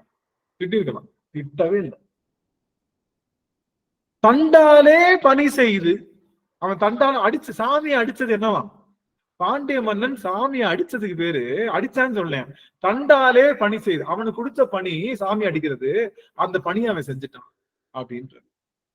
அப்ப அந்த இடத்த சாமி அடிச்சதுக்கு கூட பிளேம் பண்ணல. ஒரு இடத்துல நம்மளால என்ன பண்ணுவோம், ஒருத்தர் நம்ம கெட்டது பண்ணிட்டோம்னு வச்சுக்கோங்க, நம்ம நல்லது பண்ணி கெட்டது பண்ண வச்சுக்கோங்க, இந்த ரோட்ல ஆரம்பிப்போம், அந்த முக்குல ஆரம்பிச்சு போறவங்க வர மட்டும் இவன் நான் எப்படி பார்த்தேன்னு தெரியுமா, இவனுக்கு எப்படி செஞ்சேன்னு தெரியுமா, விளங்காத இப்படி பண்ணிட்டானே அப்படி பண்ணிட்டானே அவன் செஞ்சுட்டானேன்னு அந்த ரோட்டு கடைசி இந்த ரோட்டு கடைசி வரைக்கும், அந்த முக்குல இந்த முக்கு வரைக்கும் எவ்வளவுக்கு எவ்வளவு யார் யார் சொன்னா தீயா பரவமோ அது சொந்த டாக்குமெண்ட்ல திருவாசகத்துல அவர் யார் என்ன அந்த எண்ணம் இருந்திருந்தா திருவாசகம் எழுதியிருக்க முடியாது, அந்த எண்ணம் இருந்தா குருநாதர் வந்திருக்க மாட்டார், அந்த எண்ணம் இருந்தா சிவபெருமானை பார்த்திருக்க முடியாது, அந்த எண்ணம் இருந்தா அறுவகை தீட்சை கிடைச்சிருக்காரு.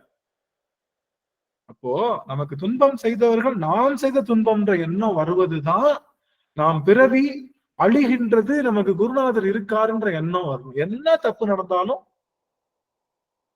அது நாம் செய்த தவறே அப்படின்னு நினைக்கின்ற ஆற்றலை பெறுவதுதான் நாம பிறவியிலிருந்து நீங்கிறோம் அப்படின்றதுக்கான ஒரு சிம்டம் அது. சரி, அந்த வகையில தாமே தமக்கு சுற்றமும் தாமே தமக்கு விதிவகையும் அப்படின்னு நினைச்சிட்டு யாமார் எமதார் பாசமார், இந்த பாசங்கள் எல்லாம் என்னப்பா யாருப்பா எப்படிப்பா வந்துச்சு, இந்த பாசம் போவதற்கு என்ன பண்ணணும் அப்படின்னா, இந்த மாயங்கள் எல்லாம் போவதற்கு என்ன, கோமான் பண்டை தொண்டரோடு.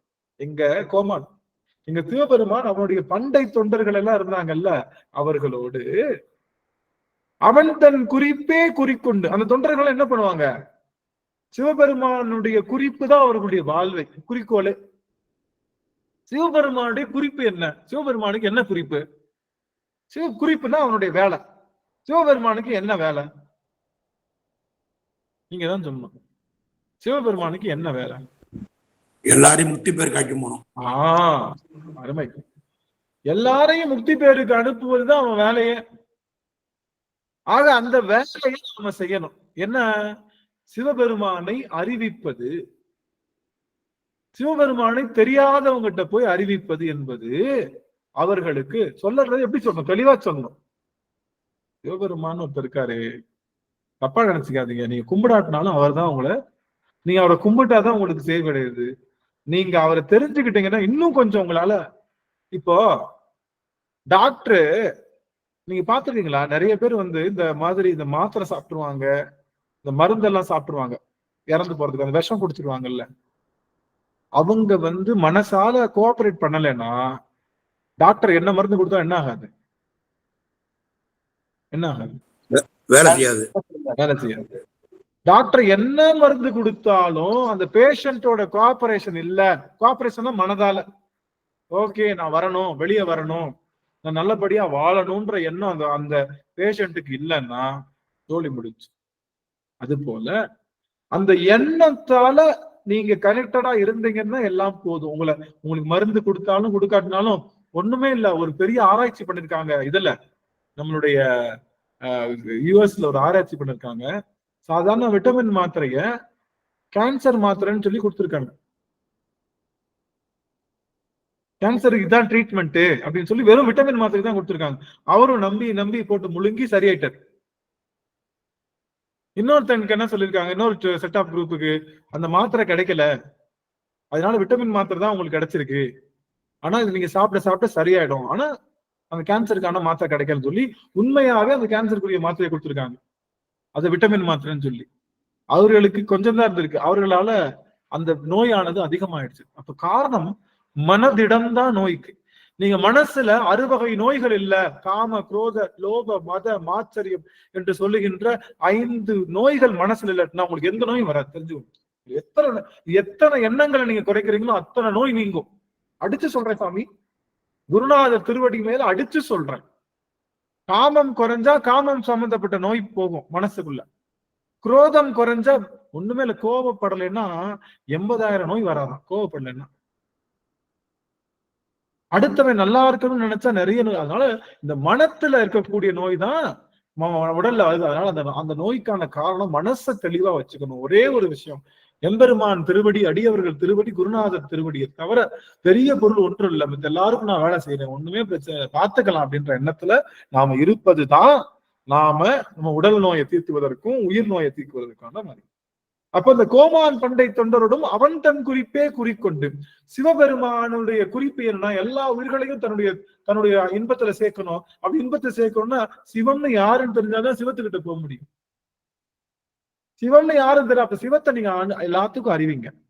சிவத்தை அறிவிக்கிறது தான் என்ன அர்த்தம்? சிவபெருமானை அறிவித்து அவர்களுடைய சிவபெருமானுடைய இன்பத்திற்கு அந்த உயிர்களை கொண்டு போய் சேர்ப்பதுதான் நீங்க அவன் தன் குறிப்பே குறிக்கொண்டு என்று சொல்லுகின்ற வார்த்தை நிற்கிறது. அதுதான் சரி, அதுதான் கிரி, அதுதான் யோகம், அதுதான் ஞானம். அதுக்காகத்தான் நம்ம இந்த வார வழிபாடை வைக்கிறோம். ஒரு நல்ல எளிமையா எல்லார் வீட்டுக்கும் போங்க. உங்க வீட்டுல வர சொல்லி 4 பேர் தெரியாதவங்க படிச்சு பழம் போட்டு திருவாசகம் என்னன்னு தெரிஞ்சவங்களை கூப்பிட்டு பண்ணக்கூடாது. என்னன்னே தெரியாது இல்லையா, என்னன்னே தெரியாது அவங்க எல்லாம் போய் ஒவ்வொரு வீடா போய் தட்டு தாம்பாளம் வச்சு கூப்பிடணும். நம்ம தெரியுதுங்களா? எனக்கு எல்லாம் கொஞ்சம் உங்களுடைய திருமுகம் யாரு முகமும் தெரியல, டப்புன்னு கட் ஆயிடுச்சு. சரி, என்ன ஆச்சுன்னு தெரியலையே. அது பேர் நல்லா தெரிஞ்சிட்டு இருந்தாங்க. சரி, ஓகே. நான் பேசுறது கேக்குதுங்களா?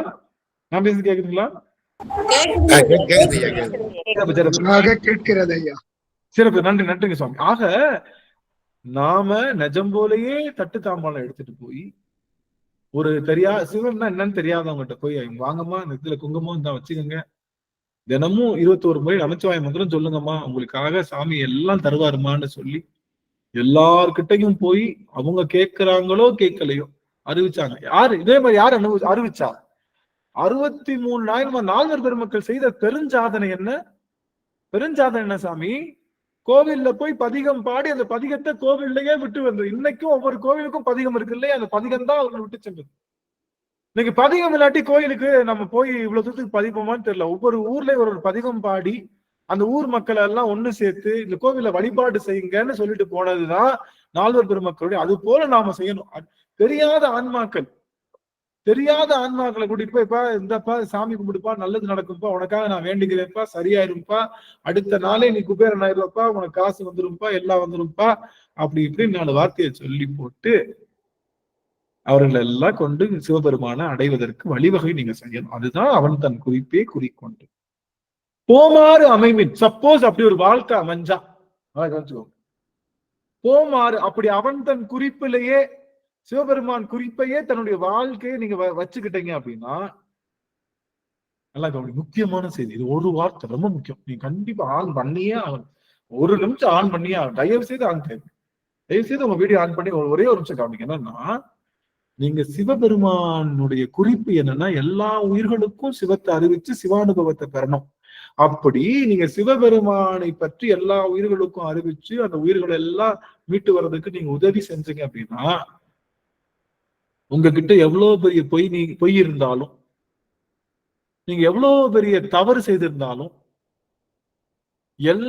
சொல்லவே முடியாத பெரும் குற்றங்கள் செய்திருந்தாலும் அந்த பொய்யெல்லாம் நீக்கி, எப்படி பாம்பு விஷம் வச்சிருந்தாலும் விஷம் வைக்கிற பாம்பு தான் மேல போட்ட உடனே யாரையும் கொத்தக்கூடாதுன்ற எண்ணம் அந்த பாம்பு தன்னுடைய விஷத்தை மாணிக்க கல்லாக மாற்றி சிவபெருமானுடைய உடலிலே ஆபரணமாக இருப்பது போல நாம் செய்த அத்தனை நச்சு விஷங்களை எல்லாம் அவன் தன் தோள்களிலே போட்ட உடனே அந்த நச்சானது ஒளி பொருந்திய மாணிக்கமாக மாறி நாம் செய்த அத்தனை வினைகளையும் பெருமான் ஒளி பொருளாக மாற்றி நம்மை அவனுடைய திருவடி தாமரையிலே சேர்த்துக் கொள்வான். அவன் தன் அணிகலனாக நம்மை சூடிக்கொள்வான் என்று சொல்லிட்டார். எவ்வளவு பெரிய ஈஸியான வேலை பாருங்க. எவ்வளவு தவறு செஞ்சிருக்கோமே. நான் பண்ண தவறுக்கெல்லாம் எனக்கெல்லாம் என்ன வரும்னு தெரியாதேன்னு நினைக்கிறப்போ ஒண்ணுமே இல்ல, சிவமறியாத அந்த செல்வங்களை எல்லாம் சிவனறி செல்வங்களாக மாற்றுகின்ற அந்த பணிக்குள்ள நீங்க இறங்குனீங்கன்னா உங்களுடைய பொய்யை நீக்கி புயங்கன் ஆழ்வான் பொன்னடிக்கு தன்னுடைய பொன்னடியிலேயே சேர்த்துக்குவான். யாரு? புயங்கன். புயங்கன் யாரு? அந்த நாகங்களை ஆபரணமாக சூடிய பெருமான். நாகங்களை ஆபரணமாக சூடிய பெருமான் தன் திருவடியிலே உங்களை சேர்த்துக் கொள்வான். எப்போது என்றால் அவன் தன் குறிப்பே குறிக்கொண்டு போவார் அமைமின். சில பேருக்கு பாத்தீங்கன்னா தமிழாசிரியரா இருப்பாங்க, சித்தாந்த ஆசிரியரா இருப்பாங்க. அவங்களுக்கு வருமானம் இதுலதான் வரும். அவங்க வேலையே இதுலதான் இருப்பாங்க. அவங்க வேலையே என்ன? ஃபுல் டைம் ஜாபே என்ன? சித்தாந்தம் சொல்றது, திருமுறை கத்து தர்றது, இதெல்லாம் அவங்களுடைய ஃபுல் டைம் ஜாப். அப்படி ஒரு வேலை அமைஞ்சிச்சுன்னா எப்படி இருக்கும்? அது மாதிரி அவன் தன் குறிப்பே குறிக்கொண்டு சிவபெருமானுடைய குறிப்பையே தன்னுடைய வாழ்க்கையினுடைய பொருளாக கொண்டு வாழுகின்ற வாழ்க்கை அமையுமாயின் பொய் நீக்கி புயங்கன் ஆழ்வான் பொண்ணு. நம்மகிட்ட இருக்கக்கூடிய பொய்மை எல்லாம் நீக்கி, நம்ம கிட்ட இருக்கக்கூடிய விகாரங்களை எல்லாம் நீக்கி, நம்ம கிட்ட இருக்கக்கூடிய வேறுபாடுகள் குற்றங்கள் இவை அனைத்தையும் நீக்கி புயங்க பெருமான் அவன் தன்னுடைய பொன்னடிக்கு வச்சுக்குவான். துபாக்கூர் இதெல்லாம் பொய் தானே சொல்ற, இதெல்லாம் சாமியை ஏத்துக்க மாட்டாரு, சும்மா என்கிட்ட விளையாடத்தானே செய்யற அப்படின்னு சொன்னாங்க. பாரு உடம்பெல்லாம் பாரு, என்னது கை நீட்டினா அதுல ஒரு பாம்பு தொங்குது, கழுத்துல ஒரு பாம்பு தொங்குது, காலில் ஒரு பாம்பு தொங்குது, உடல்ல எங்கும் ஒரு பாம்பு தொங்குது. பாத்தியா? ஆமா தெரியுது, பார்த்தேன், தெரியுதுப்பா, நல்லா தெரியுது. அதுக்கு இதுக்கு என்ன சம்பந்தம்? பாம்பு விஷமுடைய பொருள் தானே. எல்லாரும் பார்த்து அஞ்சாலும் அந்த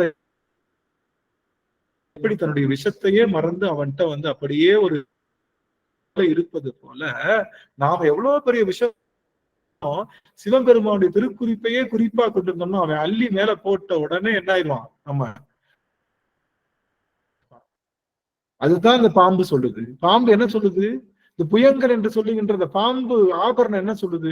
உன்கிட்ட எத்தனை குறை இருந்தாலும் அவன் திருவடியில மட்டும் போய் விழுன்றது. இல்ல நான் கோயிலுக்கு போறதுக்குள்ள எனக்கு தகுதி இல்லை, ஐயோ நான் அவ்வளவு பெரிய பாவம் பண்ணிட்டேன் அதனால போகமாட்டேன் அப்படின்னு சொல்லி நீ பின்னாடி போகாத, எல்லாத்தையும் மன்னிச்சிருவான். எல்லாத்தையும் மன்னிச்சிருவான். ஒரு சில சமயம் இருக்கு, ஒரு சில சமயங்கள் இருக்கு, அவங்க எல்லாம் மன்னிப்பாங்க. அவங்க எல்லாம் பாத்தீங்கன்னா ஞாயிற்றுக்கிழமை மன்னிப்பு எல்லாம் கொடுப்பாங்க. ஆனா ஒண்ணு மட்டும் மன்னிக்க மாட்டாங்க. அந்த சாமியை கும்பலன்னா அந்த சாமி என்ன பண்ணாது? நமக்கு எதை தராது? முக்தியே தராது. எவ்வளவு பெரிய மன்னிப்பு பார்த்தீங்களா? எவ்வளவு பெரிய மன்னிப்பு பார்த்தீங்களா? அந்த சாமியை கும்பிடலைன்னா அந்த சாமி நமக்கு என்ன தராது? முக்தி தராது. நீ ஒரு பேயின்றோம், நீ ஒரு பேயின்றோம். இவன் என்ன பண்ணுவான்? பேய்க்கே முக்தி தருவான்.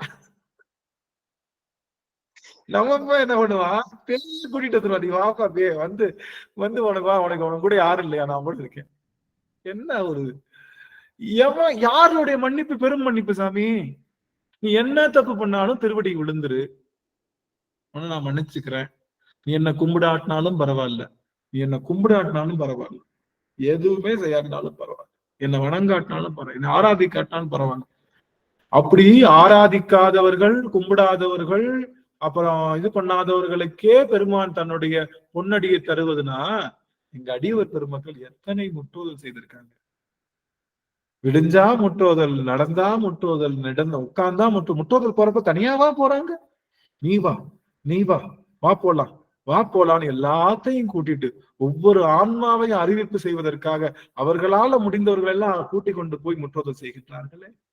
தலப்பயணத்துல எத்தனை பேருக்கு அவர்கள் எல்லாம் உதவி இருக்காங்க நல்லா தெரியும். சில பேர் தலப்பயணத்துல எல்லாம் காசு தொகை அதிகமா இருக்குன்னு சில பேர்னால வர முடியலன்னொடனே அந்த நேரத்துல என்கிட்ட இருக்கிற தொகை எல்லாரும் கொஞ்சம் காசை போட்டு அந்த பிள்ளைய கூட்டிட்டு போமே, அந்த புள்ள பாவம்பா வந்துட்டு போத அப்படின்னு சொல்லி எல்லாம் போட்டு கூட்டிட்டு போய் அந்த பிள்ளைகிட்ட சிவானுபவத்தை பெருக்குனாங்களே. அப்ப அதுக்கெல்லாம் எல்லா தப்பும் செஞ்சிருந்தாலே பொன்னடி தருகின்றவன் அவனுடைய அடியவர்களுக்கு நிறைய திருமுறை பாடல்கள், திருவாசக பாடல்களை எனக்கு தெரிஞ்ச சாந்தி அம்மா எல்லாம் ஒரு வீடு வீடா போய் அவங்க எல்லாம் அந்த மன்றத்துல இருக்கக்கூடிய ஆளுகளை சேர்க்கறதுக்கு குரூப்பா போய் வீடு வீடா கதவை தட்டி தட்டி, எப்பா இங்க வந்துருங்கப்பா, இந்த மாதிரி ஒரு நடத்துறோம், சித்தாந்தம்னு ஒண்ணு இருக்கு அப்படின்னு சொல்வது. ஓவிய செல்வி அம்மார்களும் நான் கேள்விப்பட்டிருக்கேன். நிறைய தலங்களுக்கு அடியார்கள் நிறைய பேரை, ஒன்னும் பிரச்சனை இல்லை, காசு தானே, ஒரு சீட் ஃப்ரீயா தான் இருக்கு, வாப்பா, ஒன்னும் பிரச்சனை இல்லை அப்படின்னு அவர்கள் கூட்டி சென்ற கதைகளை காதுல கேட்டிருக்கேன்.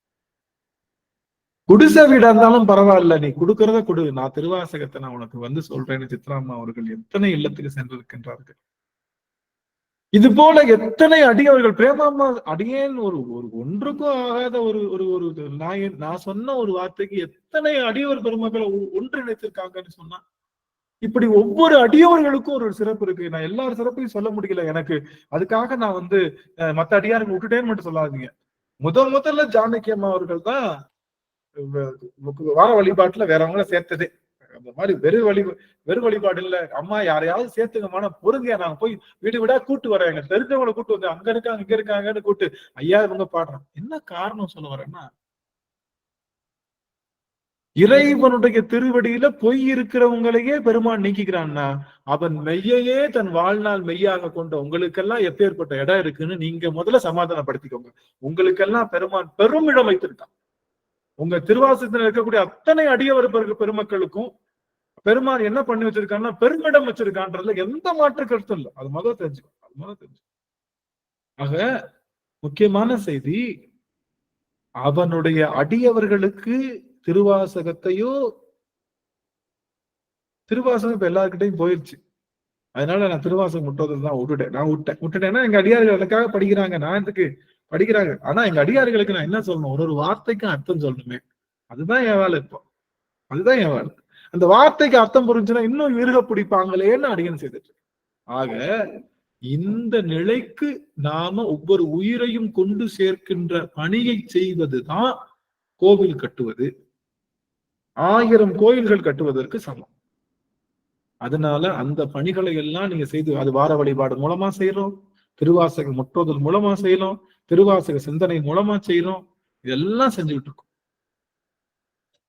பெருகி இருக்கா, சிவம் பெருகி இருக்குன்னா பெருகி இருக்கு.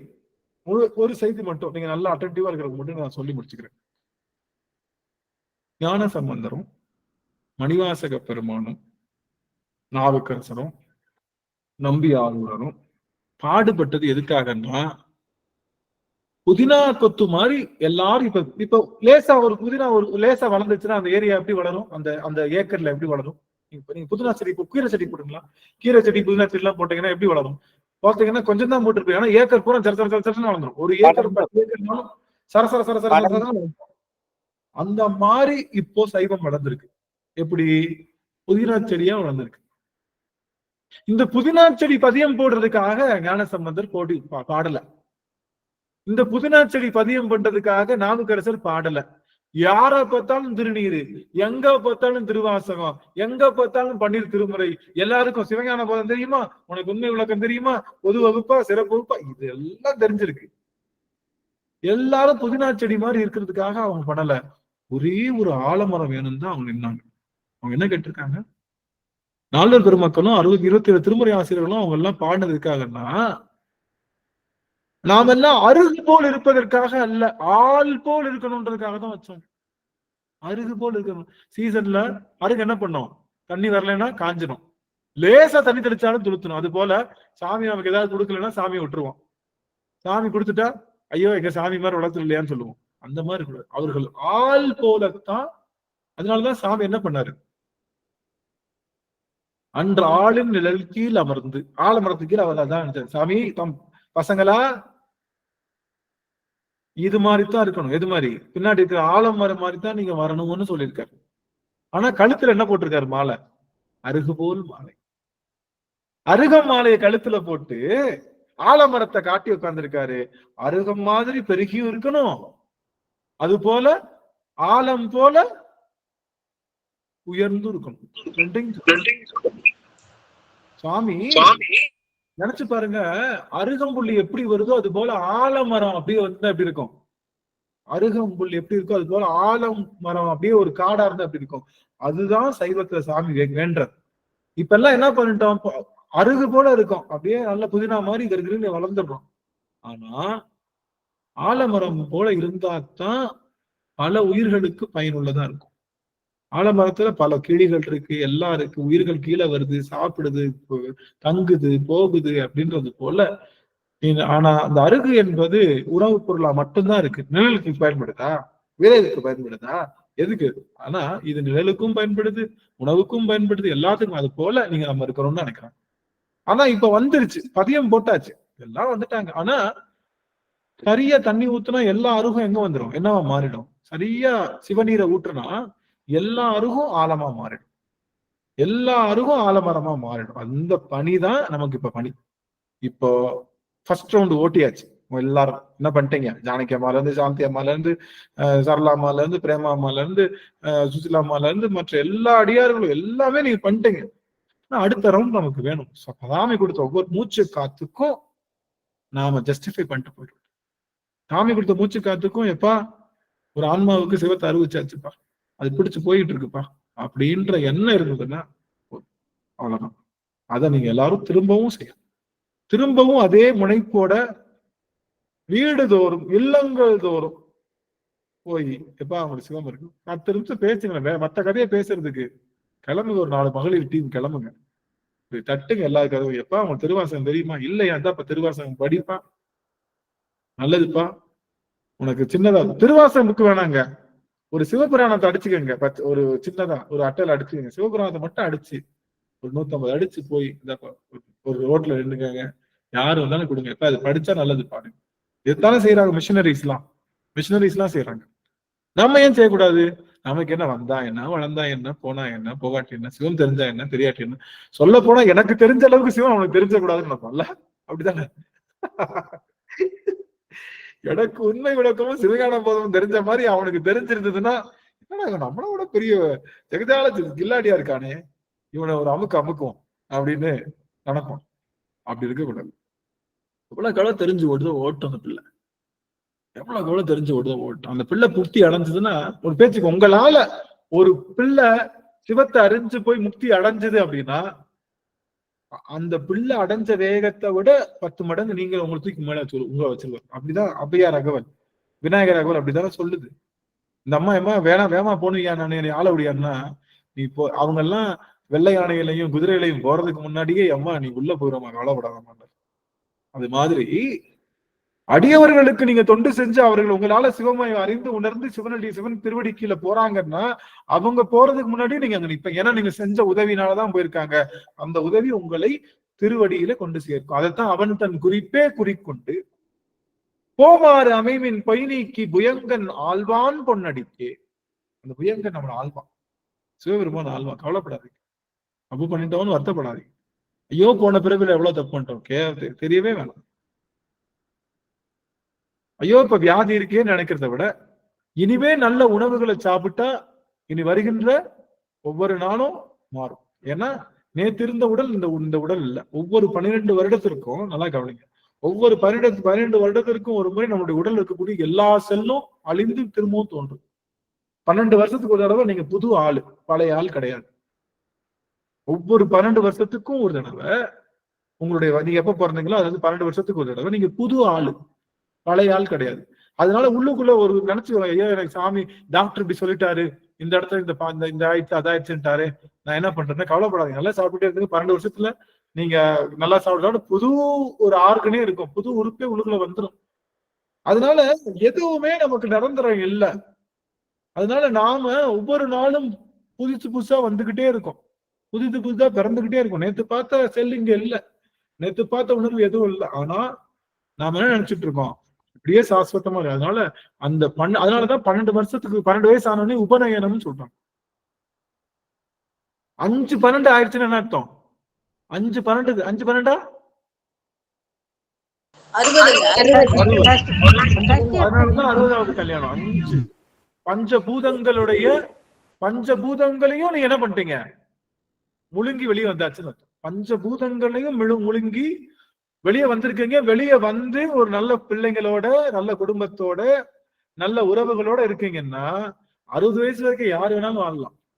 ஆனா நல்ல குடும்பங்களோடையும் நல்ல உறவுகளோடையும் நல்ல நல்ல எண்ணங்களோடையும் நல்ல ஒரு ஒரு ஒரு விஷயங்களோடையும் வாழ்வதுதான் அதுதான் சஷ்டியப்த பூர்த்தி. அந்த 60 தான் நமக்கு வேணும். இதுதான் பெருமான். அந்த 60 வச்சுதான் நம்மளுடைய 60 வருடங்கள் இருக்கு. நமக்கு 60 வருடங்கள், நமக்கு தமிழ் வருடங்கள் எத்தனை? மொத்தமே 60 தான்.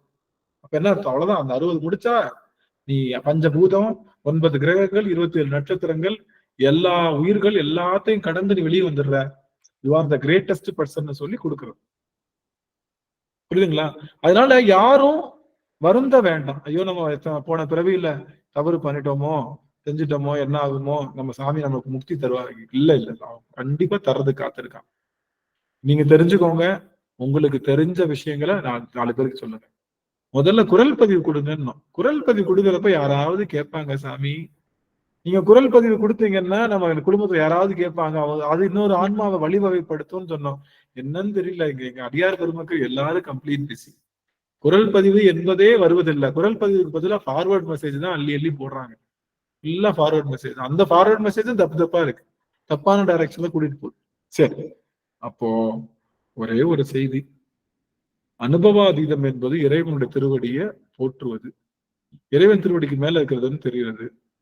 இந்த நமக்கு நாம் தான் நம்மளுடைய எல்லா பழி பாவங்களுக்கும், நம்ம எல்லா வழிக்கும் நம்ம தான் காரணம்ன்றத, சாரி இதுக்கு யாரும் காரணம் இல்லை, நான் ஒருத்தன் தான் காரணம், நான் போட்ட விதை தான் இன்னைக்கு விளைஞ்சதுக்குன்னு நாம நம்புறோம். அது நம்பக்கூடிய ஆற்றல். அதுக்கப்புறம் இந்த இறைவனுடைய திருக்குறிப்பை அவன் கோமான் பண்டை தொண்டராக இருக்கக்கூடிய அடியவர்கள் எல்லாம் செய்த திருக்குறிப்பு என்பது என்னன்னா, எல்லா உயிர்களும் இன்புற்றிருக்க வேண்டும் என்று எல்லா உயிர்களுக்கும் சிவத்தை அறிவித்தார்கள். ஒவ்வொரு ஊரா போனார். நடக்க முடியலையா தவந்து போனார். கால் சுட சுட நடந்து போனார். பிஞ்சு குழந்தை, நினைச்சு பாருங்க, பிஞ்சு குழந்தை நடந்து போச்சு. அப்படி ஒவ்வொருத்தரும் ஏன் போகணும்? அவங்க உட்காந்து, அவங்களுக்கு தான் தோளுடைய சிவியன் வந்துட்டாரு, உட்கார்ந்த இடத்துலயே அவனையே நினைச்சு முக்தி பெற்றிருக்கலாமே, ஏன் ஊரா போய் அவங்க சொல்லணும்னா, அதுதான் பண்டை கோமான் தொண்டரோடும் அவன் தன் குறிப்பே குறிக்கொண்டு அப்படின்ற வார்த்தைக்கு அதுதான் அர்த்தம். அதனாலதான் அவங்க போனாங்க, கலப்பயணமா போனாங்க ஒவ்வொரு ஊரா. அவங்க போகலன்னா இன்னைக்கு இவ்வளவு சைவம் இவ்வளவு அருகு போல ஆள் போல வந்திருக்குமான்னு தெரியாது. அது போல நாம அருகு போலையும் ஆள் போலவும் இருக்கணும். அருகு மட்டுமே கான்சன்ட்ரேட் பண்றோம், திருவாசகம் முற்றோடு மட்டுமே கான்சன்ட்ரேஷன் இல்ல. திருவாசகம் முற்றோட முடிச்சு வர்றப்ப எல்லாருக்கிட்ட எப்பா நல்லது செய்யுங்கப்பா, அறத்துல நில்லுங்கப்பா, அவன் தன் குறிப்பே சொல்லுங்கப்பா, உங்களுக்கு தெரிஞ்சது இன்னொருத்தவங்க நல்லது சொல்லுங்கப்பான்னு அந்த எண்ணத்தையும் நீங்க விதைச்சிட்டு வரணும். அதுதான் ஆள் போல் மாற்றுவது. அப்ப அதையும் செய்யணும்னு சொல்லி பெருமான் இங்கே அத்தனை பேருக்கும் இந்த இதை கொடுக்குறான்னு சொல்லி இந்த 3வது பாடல் முடியுது. 4வது பாடலுக்குள்ள என்ட்ரி ஆயிடுவோம். அடுத்த அமர்வுல இருந்து அதை பார்க்கலாம். பாடலாமா? அடியார் ஆணீர் எல்லீரும் அகல விடுமின் விளையாட்டு. யார் பாடுறீங்க?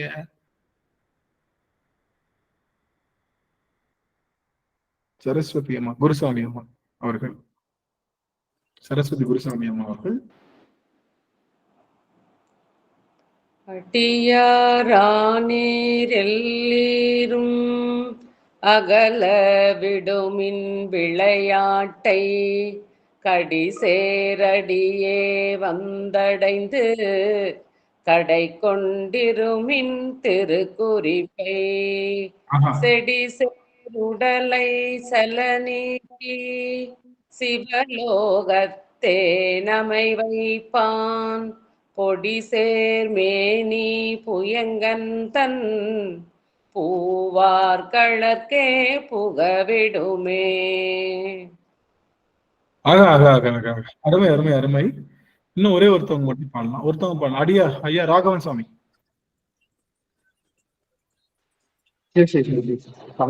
திருவடி வணக்கம். திருச்சிற்றம்பலம். அடியாரானீர் எல்லீரும் அகல விடுமின் விளையாட்டை கடி சேரடியே வந்தடைத்து கடை கொண்டிருமின் திருக்குறிப்பை செடி சேருடலை செல நீக்கி சிவலோகத்தே நமை வைப்பான் பொடி சேர்மேனி புயங்கன் தன் பூவார் கழற்கே புக விடுமே பொடி சேர்மேனி புயங்கன் தன் பூவார் கழற்கே புக விடுமே. திருச்சிற்றம்பலம். ஓபி செல்வி அம்மா சுவாமி வாய்ப்பு இருக்குதுங்களா சுவாமி? பாடுறீங்களா? ஐயா அனைத்து அடியார் திருவடியும் வணங்கிக்கிறேங்க சாமி. அடியாரா நீர் எல்லீரும் அகல விடுமின் விளையாட்டை கடிசேர் அடியே வந்தடைந்து கடை கொண்டிருமின் திருக்குறிப்பை செடிசேர் உடலை செல நீக்கி சிவலோகத்தே நமை வைப்பான் பொடி சேர் மேனி புயங்கன் தன் பூவார் கலர்க்கே புக விடுமே பூவார் கலர்க்கே புக விடுமே. எவ்வளவு அருமை அருமை.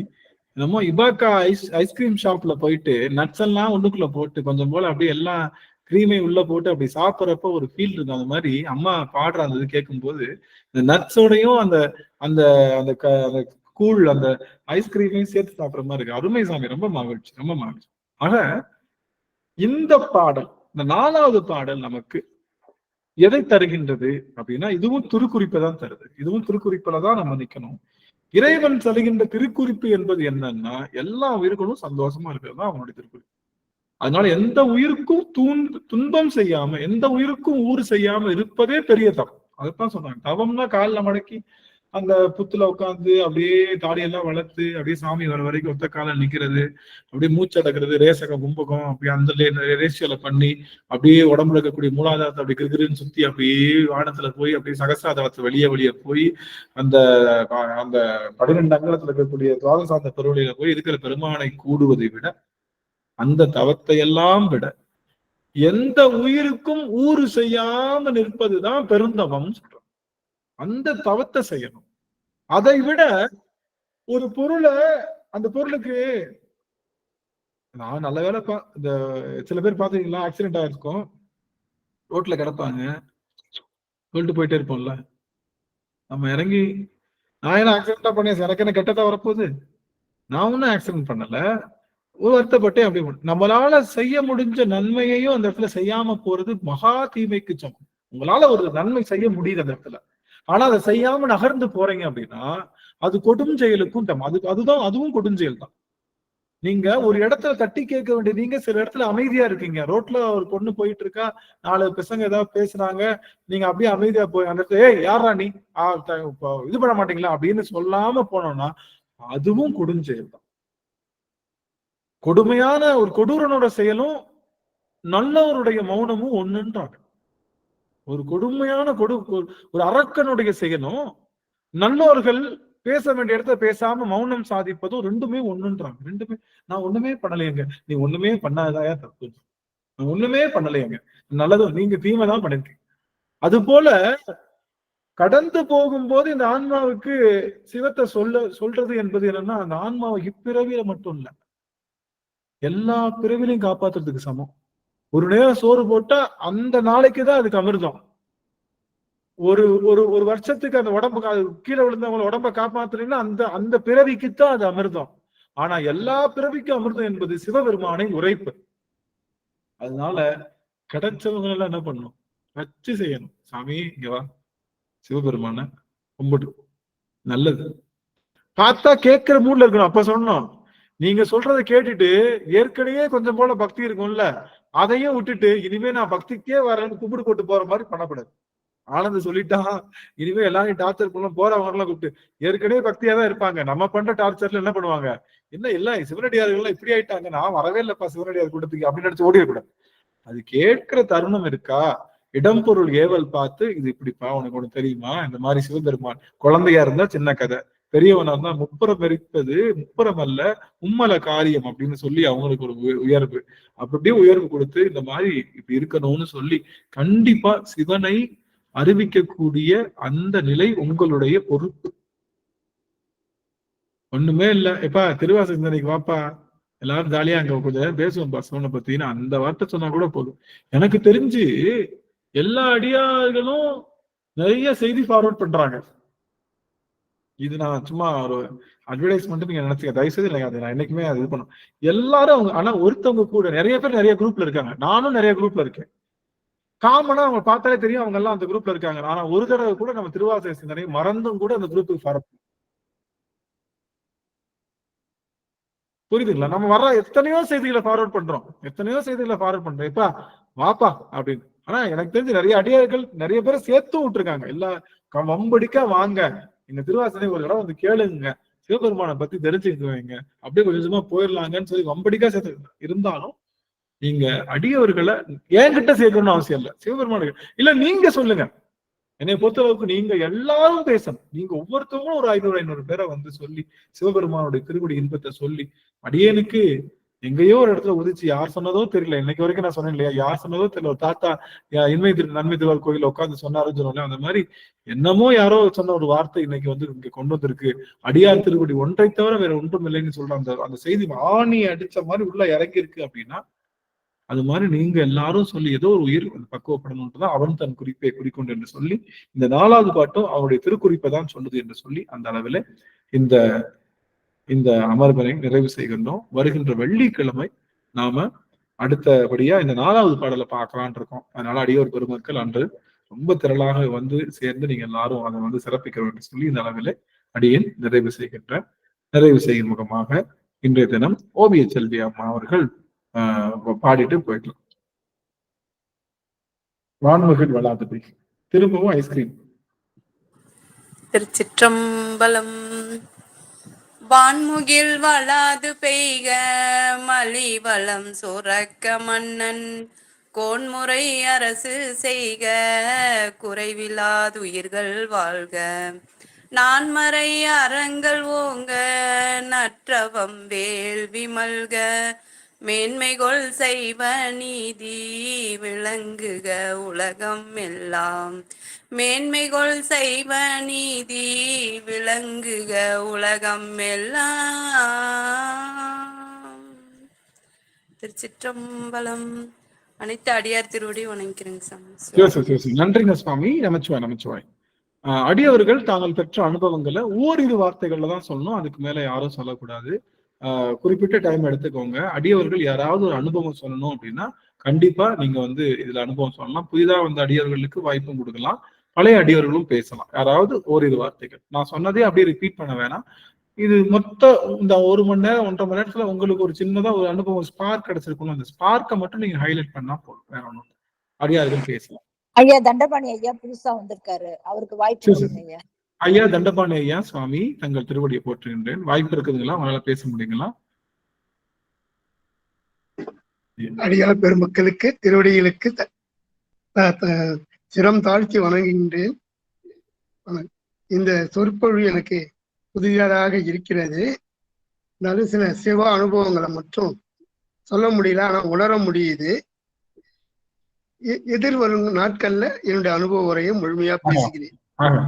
சிறப்பு நல்லதுங்க ஐயா, ரொம்ப மகிழ்ச்சிங்க ஐயா, சிறப்பா சொல்லியிருக்காங்க. அவங்களால ஹேமமாலினி அம்மா புதிதா வந்திருக்காங்கன்னு நினைக்கிறேன். அம்மா பேச முடியுங்களா? அம்மா வாய்ப்பு இருக்குதுங்களா? சரி அம்மா அவங்க நம்ம சச்சின் அம்மா வந்திருக்காங்க. அம்மா நீங்க ஓரிரு வார்த்தைகள் பேச முடியுங்களா சுவாமி? ஐயா அடியன் கலாவதி ஐயா, ஈரோடு. கலாவதி அம்மா, கலாவதி அம்மா அதான் சச்சின் ரைடில வந்தது, அது அவங்க நினைச்சேன் நான். அம்மா நம்ம சண்முகப்பிரியா அம்மா அவர்கள் நினைச்சேன். நான் மகிழ்ச்சி. அம்மா பேசலாம் பரவாயில்ல, ஒரு இது வார்த்தைகள் பேசலாம். ஐயா அடியனுக்கு நெட்டு சரியா கிடைக்கலைங்க, என்னால முழுசா கேட்க முடியலைங்க. சரிங்கம்மா நல்லது. சரி, இன்னொரு வேலாயுதம் ஐயா புது அடியார். வேலாயுதம் ஐயா சுவாமி, வேலாயுதம் ஐயா இருக்காங்களா? வேலாயுதம் ஐயா. ஓகே, விமலா தேவி அம்மா சுவாமி பேசலாம். அம்மா பேசலாம். ஐயா, நமக்கு வரும் இன்ப துன்பங்களுக்கு எல்லாவற்றிற்கும் நான் மட்டுமே காரணம் என்பதை உணர வேண்டும். சிவத்தை சிவம் அறியாதவருக்கு சிவத்தை அறிய செய்வதால் நாம் பெருமானுடைய கழுத்தில் ஆபரணமாக செய்வோம். ஒரு கோவில் கட்டுவதற்கு சமம்னு சொன்னீங்கய்யா. சிவத்தை உணர்வதால் அருகு போல் இல்லாமல் ஆள் போல் உயர்ந்திருக்க வேண்டும் அப்படின்னு சொன்னீங்க.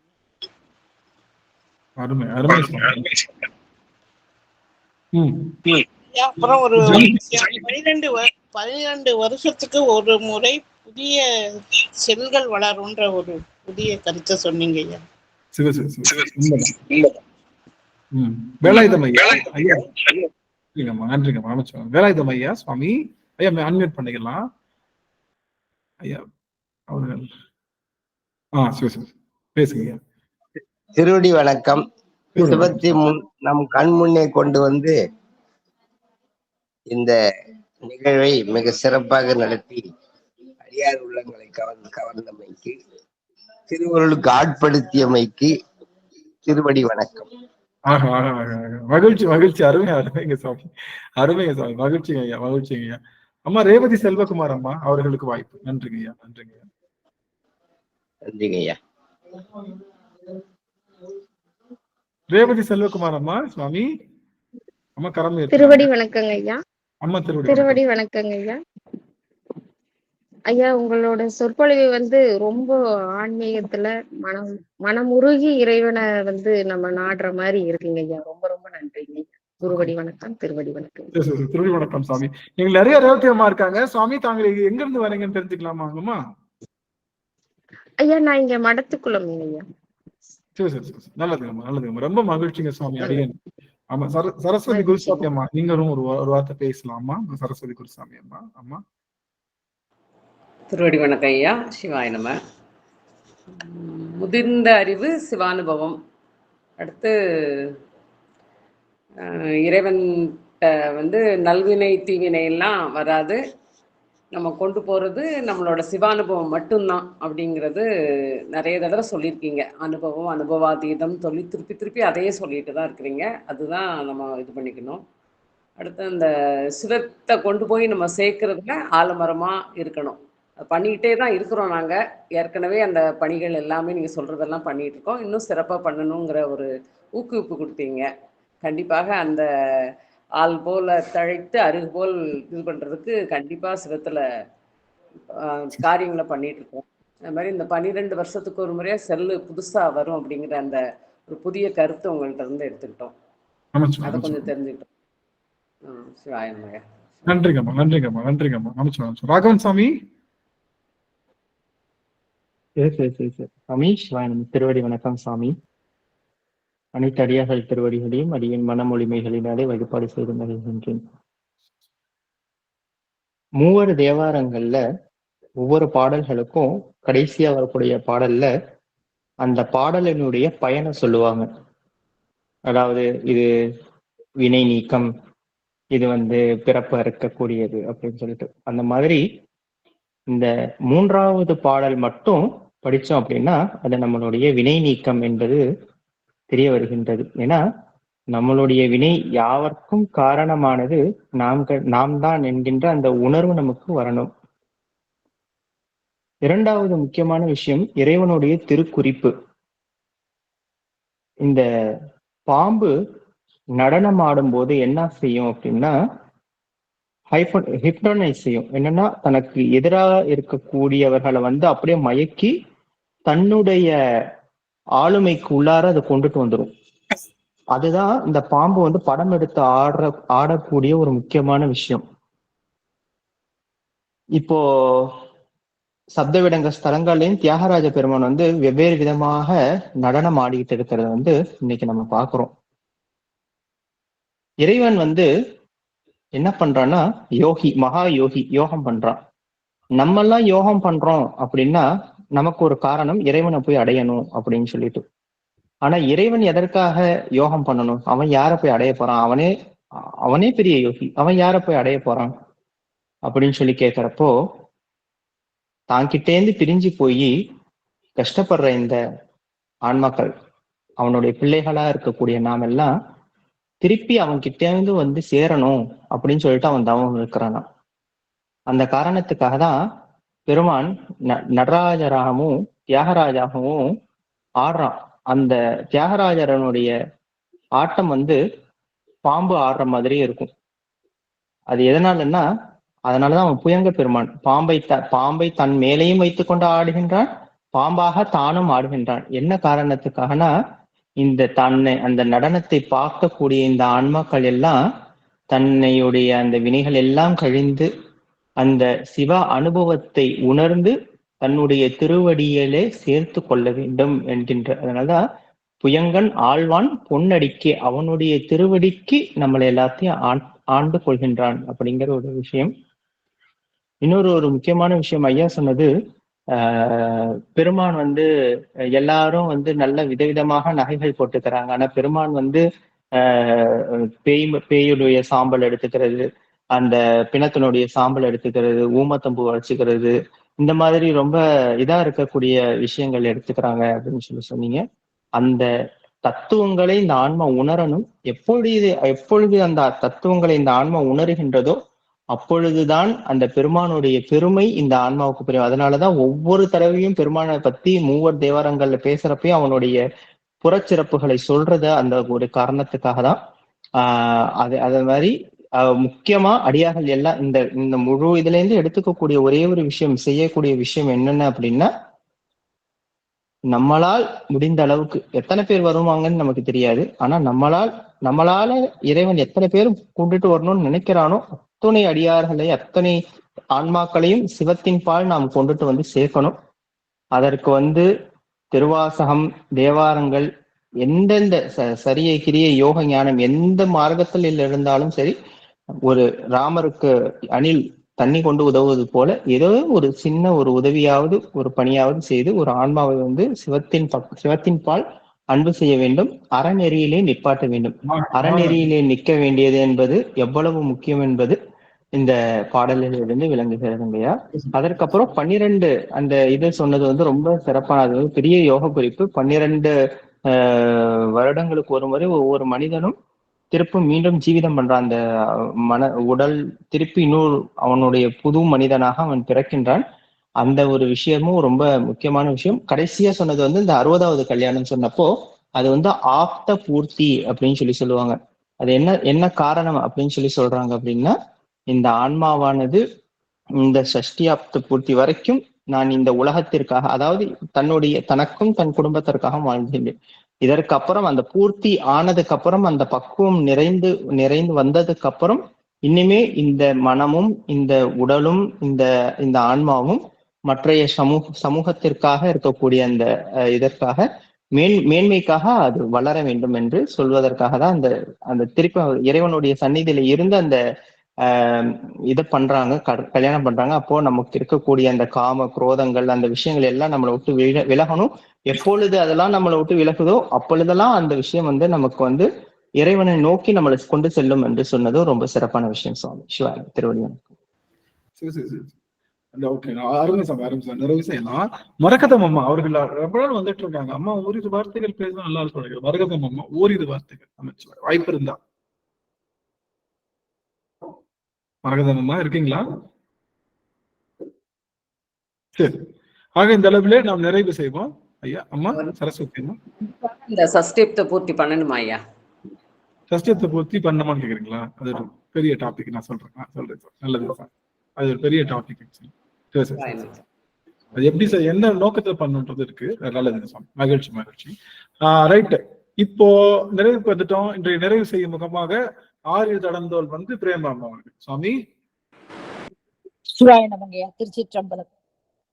ஆரிரு தடந்தோல் வாழ்க, அரும் முகம் வாழ்க, வெப்பை கூறு செய் தனிவேல் வாழ்க, கொக்குடம் வாழ்க, செவ்வேல் ஏரிய மங்கை வாழ்க, யானை தன்னணங்கு வாழ்க, மாறிலா வள்ளி வாழ்க, வாழ்க சீரடியார் மாறிலா வள்ளி வாழ்க, வாழ்க சீரடியார் எல்லாம், வாழ்க சீரடியார் எல்லாம். திருச்சிற்றம்பலம். அனைத்து அடியார் திருவுடைய தாமரைகளை சென்னை மேல் சுற்றி வணங்குகிறேன். சிவாய நம. திருச்சிற்றம்பலம். நன்றிங்க சாமி. எல்லாரும் உத்தரவு வாங்கிக்கலாம். நம்ம வருகின்ற அமர்வுல வெள்ளிக்கிழமை அதுமா சந்திக்கலாம். நமச்சு நன்றிங்க சாமி. சிவாய நம. சிவாய சிவாய நம. திருச்சிற்றம்பலம். திருவடி வணக்கம். அனைத்து அடியார்களுக்கும் சிவாய நம.